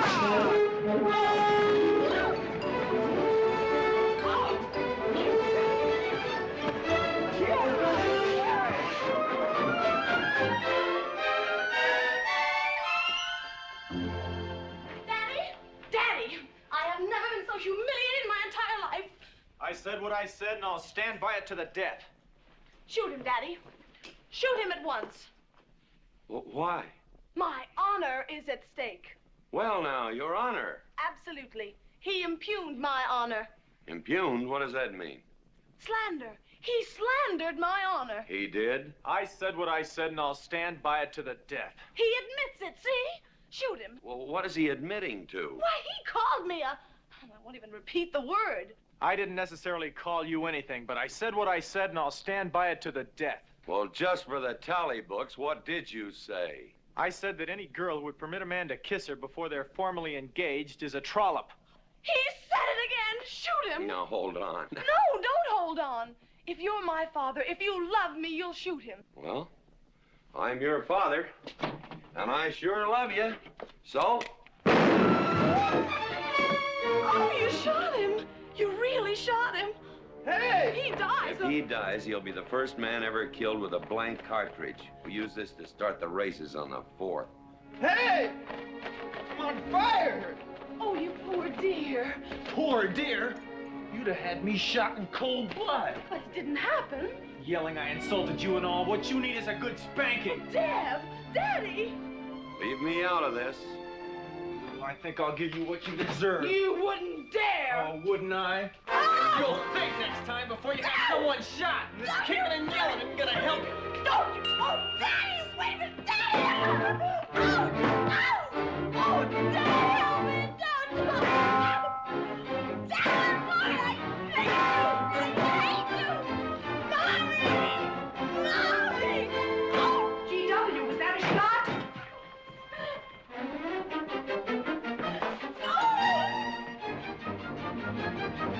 Oh!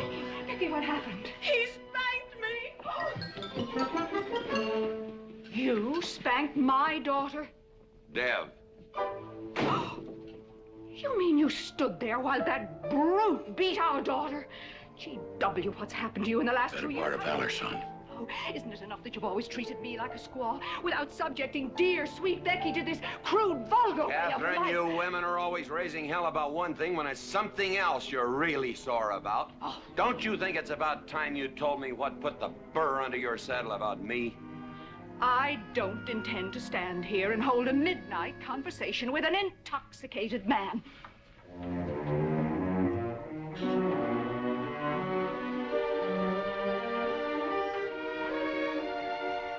And I am not intoxicated. Yet.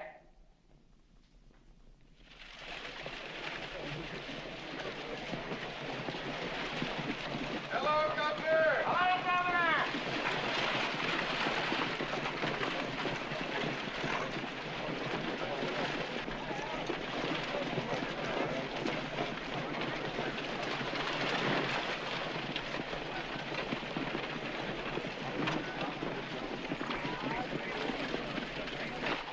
Chief Puma? Yes, Sergeant. Big McLintock, we know you get us fair judgment. You gentlemen, follow me.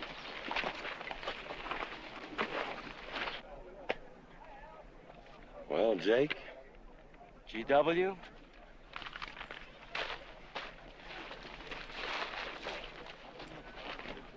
Well, GW, it's been a long time. Not long enough. Cuthbert. Your husband is a rude man. Yes, Cuthbert, I know.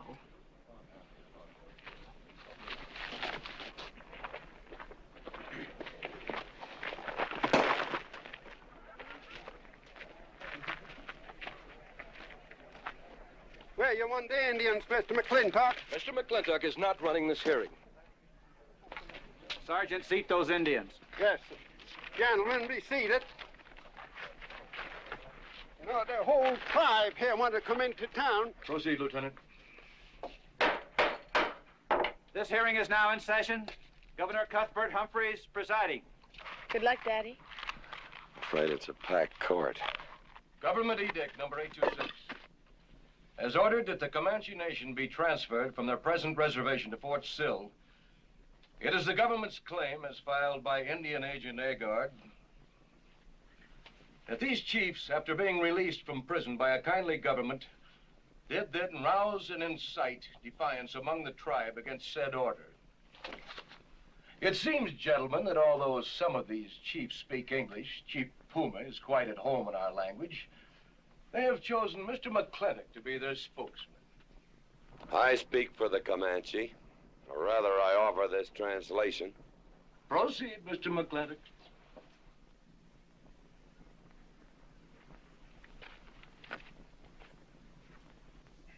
The Comanche say, we are an old people and a proud people. When the white man first came among us, we were as many as the grass is of the prairie. Now we are few, but we are still proud. For if a man loses pride in manhood, he is nothing. You tell us now that if we will let you send us away to this place called Fort Sill, you will feed us and care for us. Let us tell you this. It is a Comanche law that no chief ever eats unless first he sees that the pots are full of meat in the lodges of the widows and orphans. It is the Comanche way of life. This that the white man calls charity is a fine thing for widows and orphans, but no warrior can accept it. For if he does, he is no longer a man. And when he is no longer a man, he is nothing, and better off dead. You say to the Comanche, you are widows and orphans. You are not men. And we, the Comanche, say we would rather be dead. It will not be a remembered fight when you kill us, because we are few now and have few weapons. But we will fight, and we will die Comanche. Thank you, Big McLintock. Am I to gather that Comanche defy the government of the United States? Yes, you may gather that the Comanche defy the United States government, or at least this commission. Gentlemen.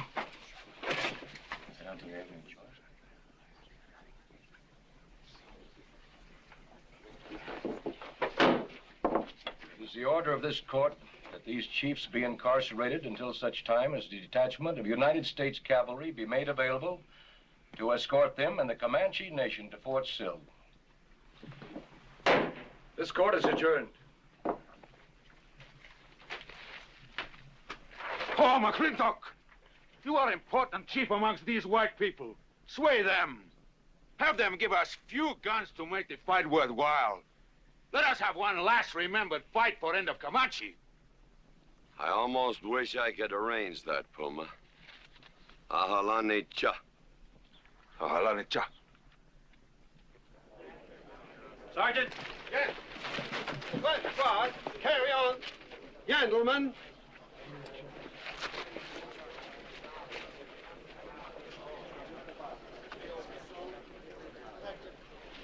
It's sad, these changing times.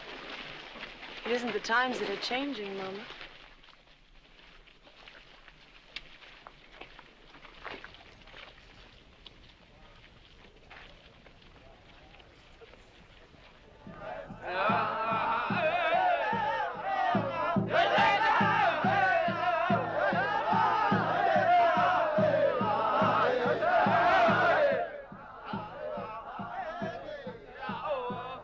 Hi, GW. Hello, Lem.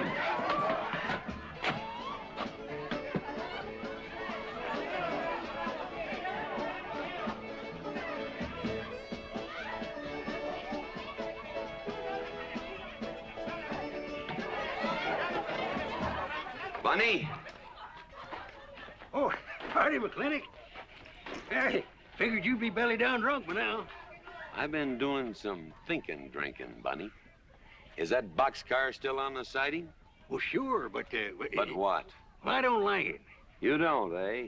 You figure if them Indians get out there and lead the cavalry on a wild goose chase, that great white father's going to get nosy. Get nosy, and he'll investigate. And when they find out how that side-saddle governor's been messing things up, they'll give those Indians a fair trial. That's live ammunition in that boxcar. You know what'll happen if them Indians get some guns in their hands? Somebody's going to get hurt. Is Puma's word good enough for you? Well, I don't... McLintock, you got yourself a partner. Leave me out of this. Hey, McLintock. Good night, Bunny. Good night, Governor. There is the Katie with her light red hair, sweet as the roses on a summer air. I'll find her somewhere while the moon is high, and tell her that I love her, and I'll love her till I die. Katie Gilhooley, young master's home. Katie, Catherine Gilhooley McLintock, where's the woman of the house? Mr. McLintock. Oh, there you are. Mrs. Warren. Oh, good evening. I waited up for you, Mr. McLintock. Oh, how nice. I want to talk to you about something. Delighted.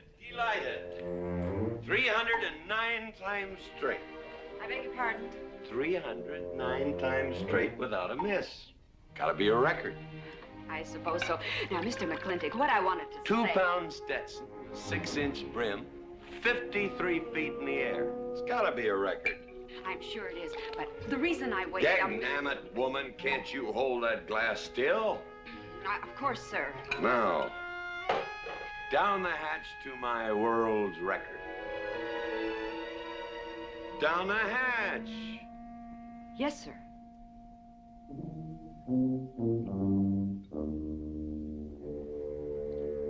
And now, to the governor of our territory. The governor of the territory, sir? Now, don't you stick up for him, Mrs. Warren. You're a fine woman, Mrs. Warren. But you'll certainly go down in my estimation if you stick up for Cuthbert H. Humphrey, governor of this territory. I don't mean to down change... the hatch. Oh, yes, sir. Down the hatch.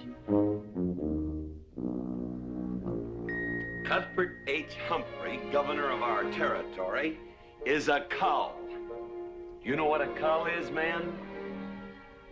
A cull is a specimen that is so worthless that you have to cut him out of the herd. Now, if all the people in the world were put in one herd, Cuthbert is the one I would throw my rope at.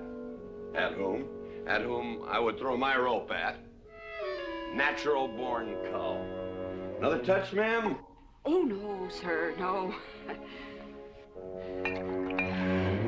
Well, I don't mind if I do.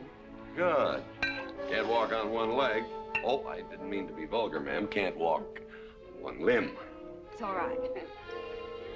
Sounds silly. Only a bird can walk on a limb. You know my wife? Her name's Kate. She insists on being called Catherine. Do you know her?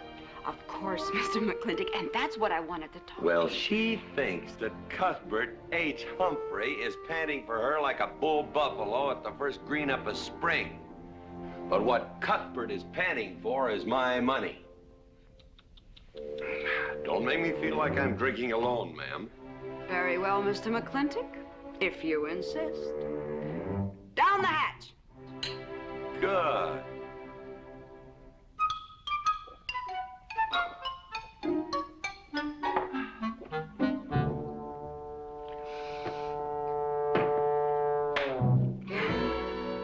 Mr. McLintock, I have something very important to say to you. Very important. We'll have to wait till the morning. Toodle. Oh. It's all right. It's all right. Betty, bye-bye.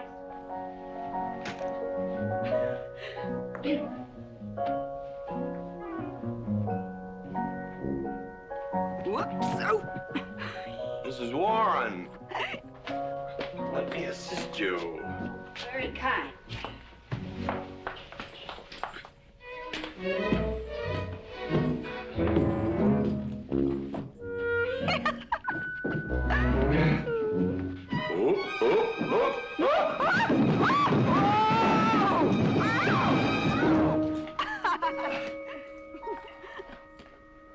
Whoops.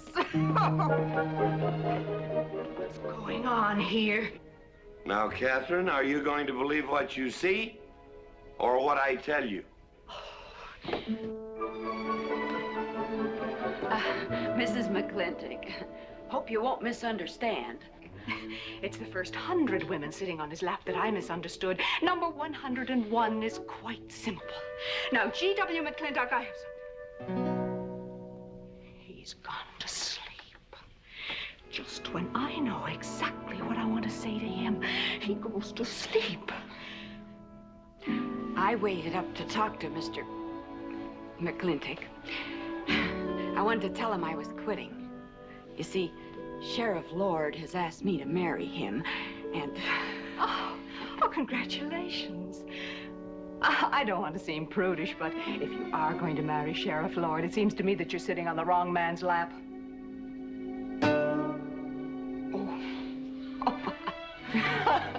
Come on, I'll help you upstairs and we'll have a long talk about men in general.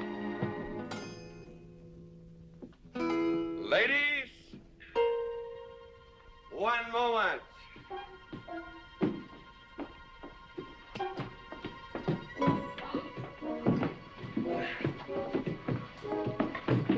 Oh!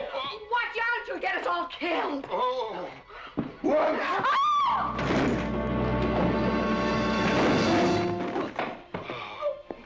Wait a minute, ladies, till I catch my breath, and I'll get you up those stairs as sure as my name is George Washington McLintock.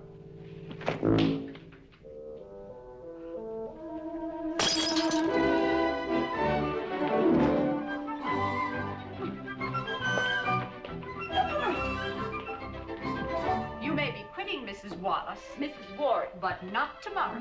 I want my breakfast in bed. I want to... I know, toast, lightly brown. Somebody sure put a knob on my skull. Here's Katie. I'm speaking. Katie, why? There Mrs. Warren was there. Oh. And there you was there. Oh. And there that whiskey bottle was there. Oh. And Katie's temper being what Katie's temper is, well, there you are. Drago, old friend. Huh? My wife does not understand me. I see you being different than any other man. Come on, I gotta get you upstairs. Get you ready for that big celebration tomorrow.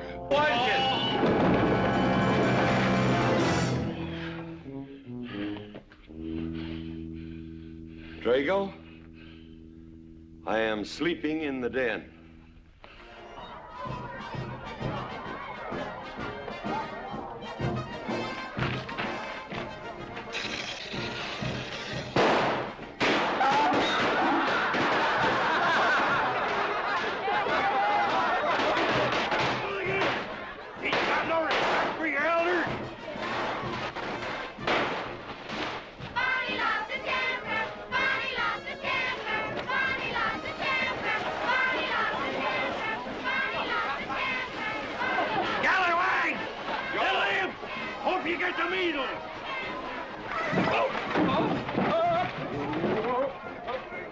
Come on, get him aboard.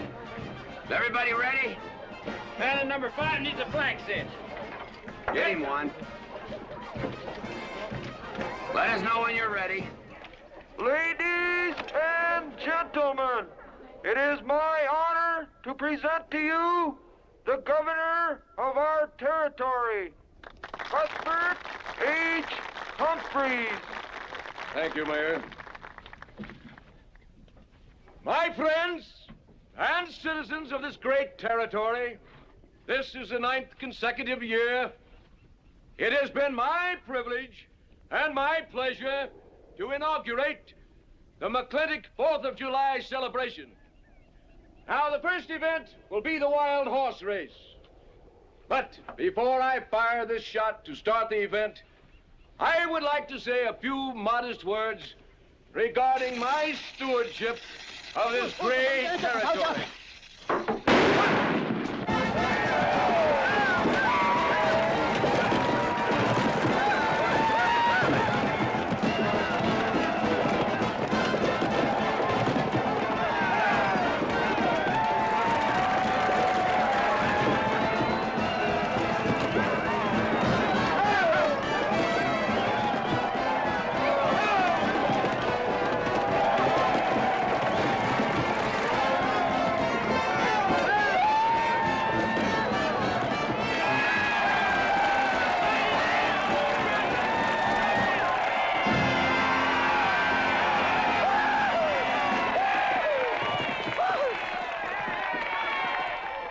Professor Birnbaum. Gentlemen. Sheriff, there's your horse. Come on, get him on line up. Come here, King. Now, boys, you all know the rules. It's twice around the inside, once around the outside. First cowboy that hits that finish line without busting that egg is the winner. And I caution you boys about some of them eggs, because some of them eggs are last year's holdovers. All right, mount up.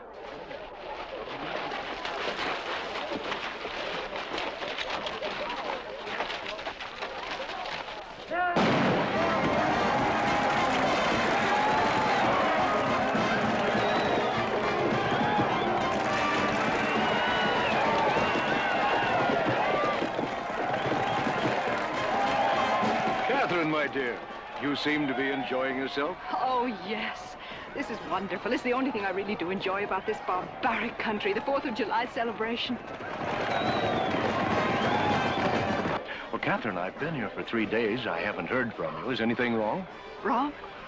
Well, I just hope that it hasn't been necessary for you to say anything to G.W. What are you talking about? But, Catherine, you see, I'm in a rather delicate position, being governor of the territory and all. I just hope you haven't found it necessary to say anything about...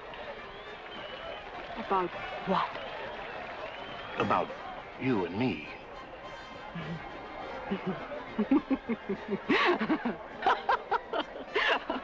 Why, you pompous windbag.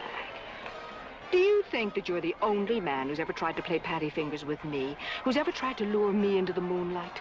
Well, no, but I... Well, I'm a big girl and I can take care of myself. My husband knows it. I can assure you, Governor, that your reputation is untarnished. Now get out of my way.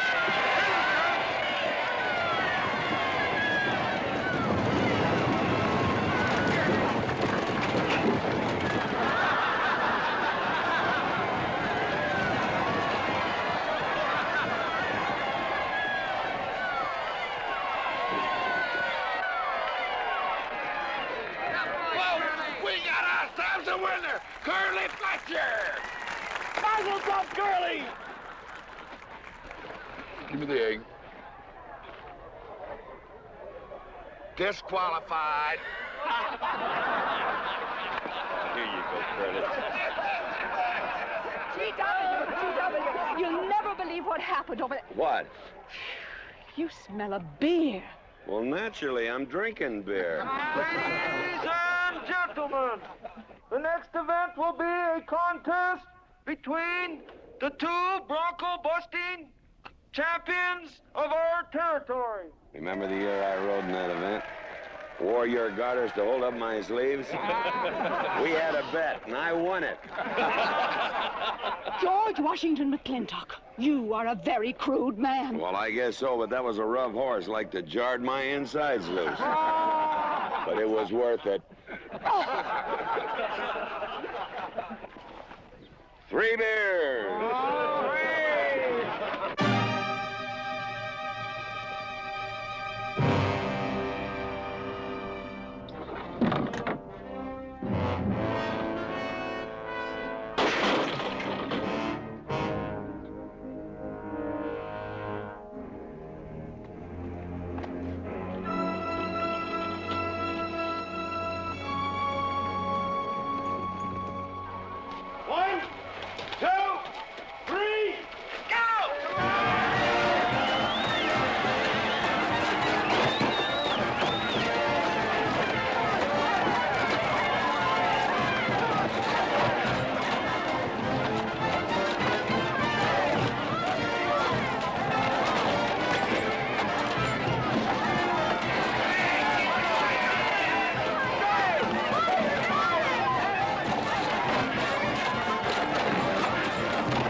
so. Nothing busted but my pride. Well, that ought to even things up, Farmer. For what? Well, that sore nose you gave me the other day.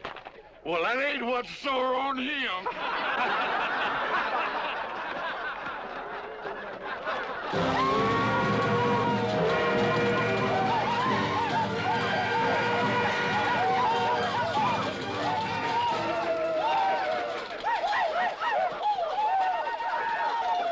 The closing event is the cow pony race. The finish line is at the barbecue. So start meandering. Come on. Now, what is that, false courage? Why, you know a Douglas doesn't ever use a thing like that. I want you to get on that horse, get out in front, and stay out in front. I'll be out front, Dad. All the way. Good boy. Now remember, stay out in front. That Agamemnon's a good horse.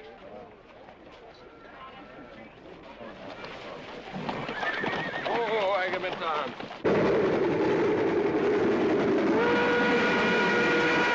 1140 and she's on time.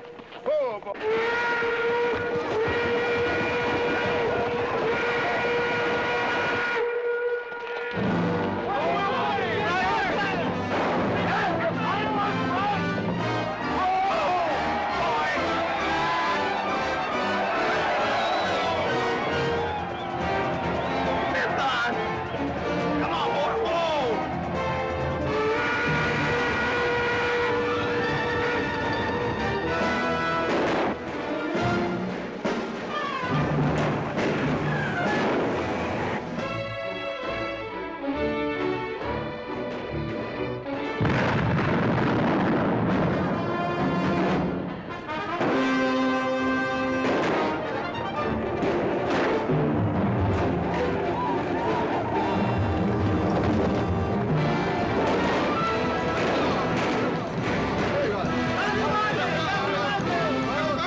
Whose idea was this stunt? God doggone it, they're my real book.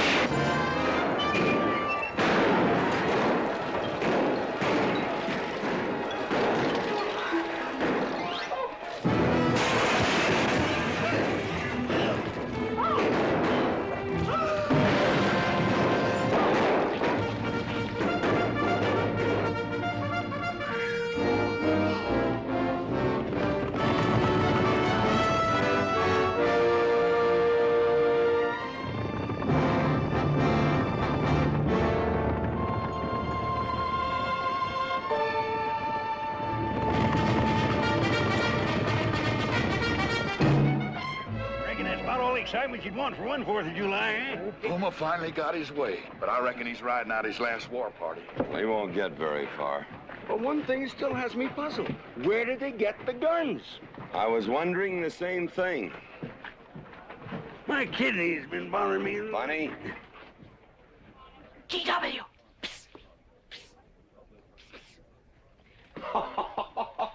What an idiotic joke. Joke? Do you think that was a joke? Oh, shut up!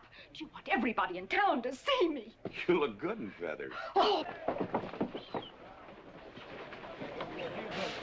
Dev, I think they've gone. Yeah. What are you going to do about it? What can I do? Nothing. Just like you've always done.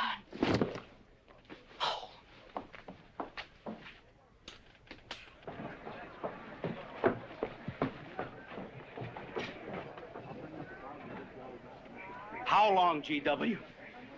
How long what?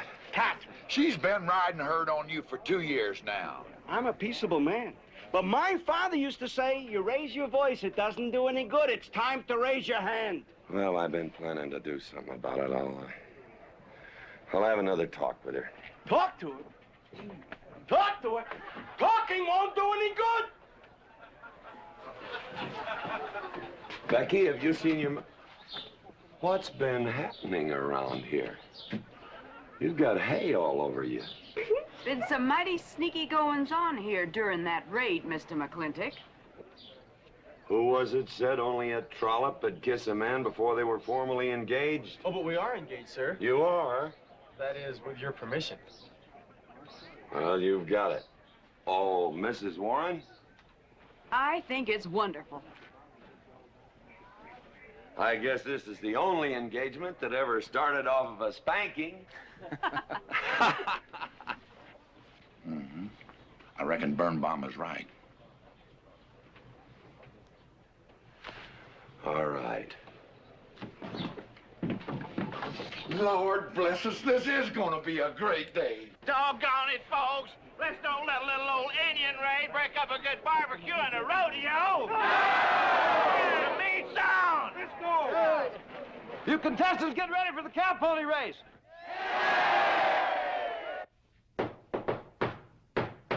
Who is it? It's me. Let me in. Not now. Right now. Are you insane? I want to talk to you. It'll have to wait. I've taken all I'm going to take from you. You are insane! You are going to tell me why you packed up, picked up, and walked out on me. 2 years ago, you remember, you came home from Denver with lipstick all over your...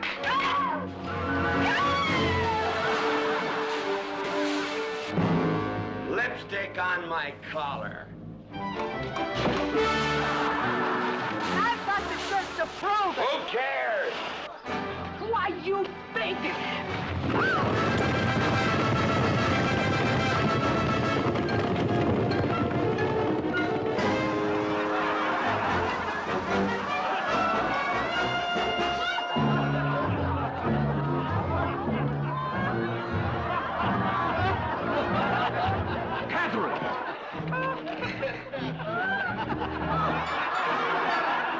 GW, you are a ruffian.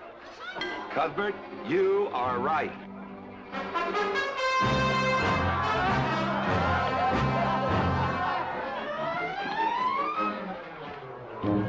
Well, what kind of a family is that? The best! And dangerous, Ron. Who won the race? Who cares, Bigheart? History's being made.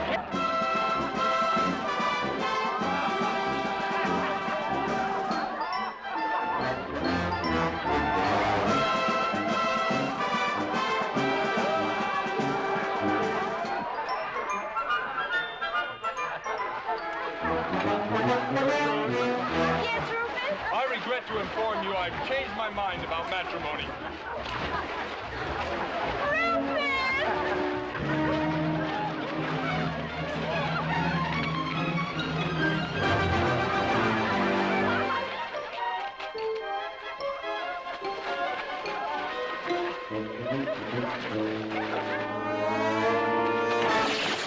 Hey, Mrs. McLintock!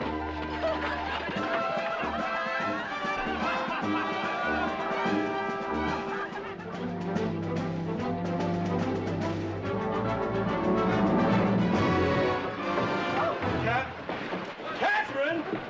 Keep him out of here. Everybody out!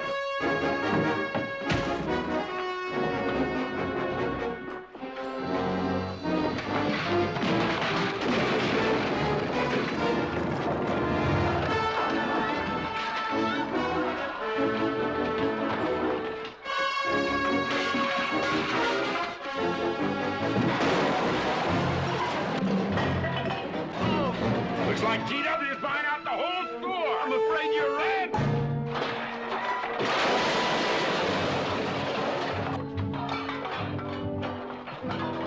Clammy family! Clammy family!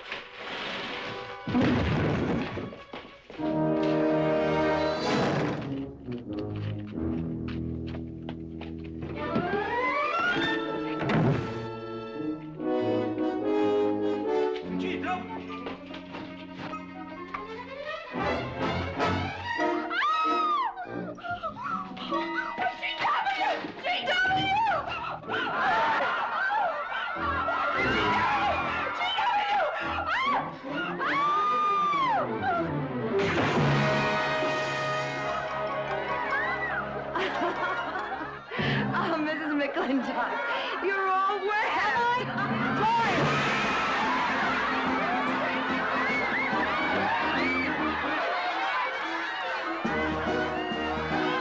Wrong woman, G.W.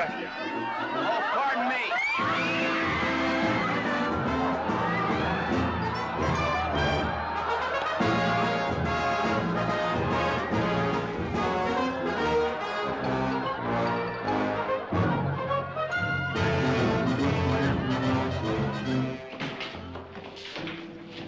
Mrs. McLintock, you setting a new style?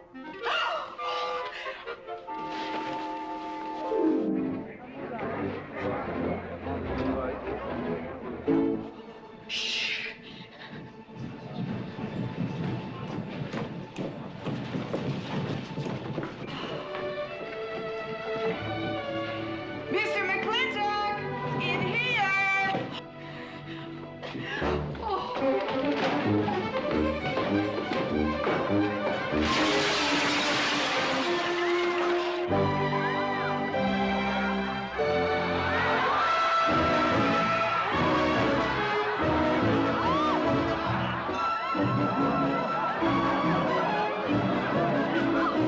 If I ever get through this humiliation, you'll rue the day you ever met me. Oh, belly aching, fight all you want. It won't do you any good. You've been digging those burrs into me for 2 years. Now you're gonna get your comeuppance. Thanks. My father would be proud of you. Now make him prouder.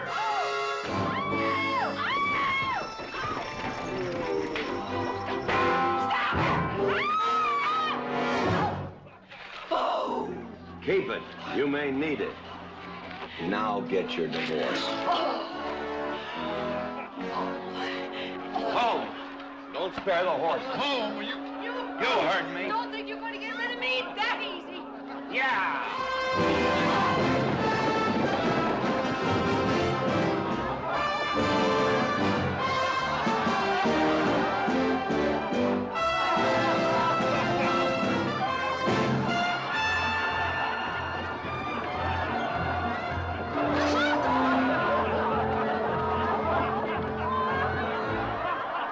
No more living in the capital? No. No more Newport in season? Nope. No more dancing at the governor's ball? No, GW. Happy days! 310 times without a miss. That's a record.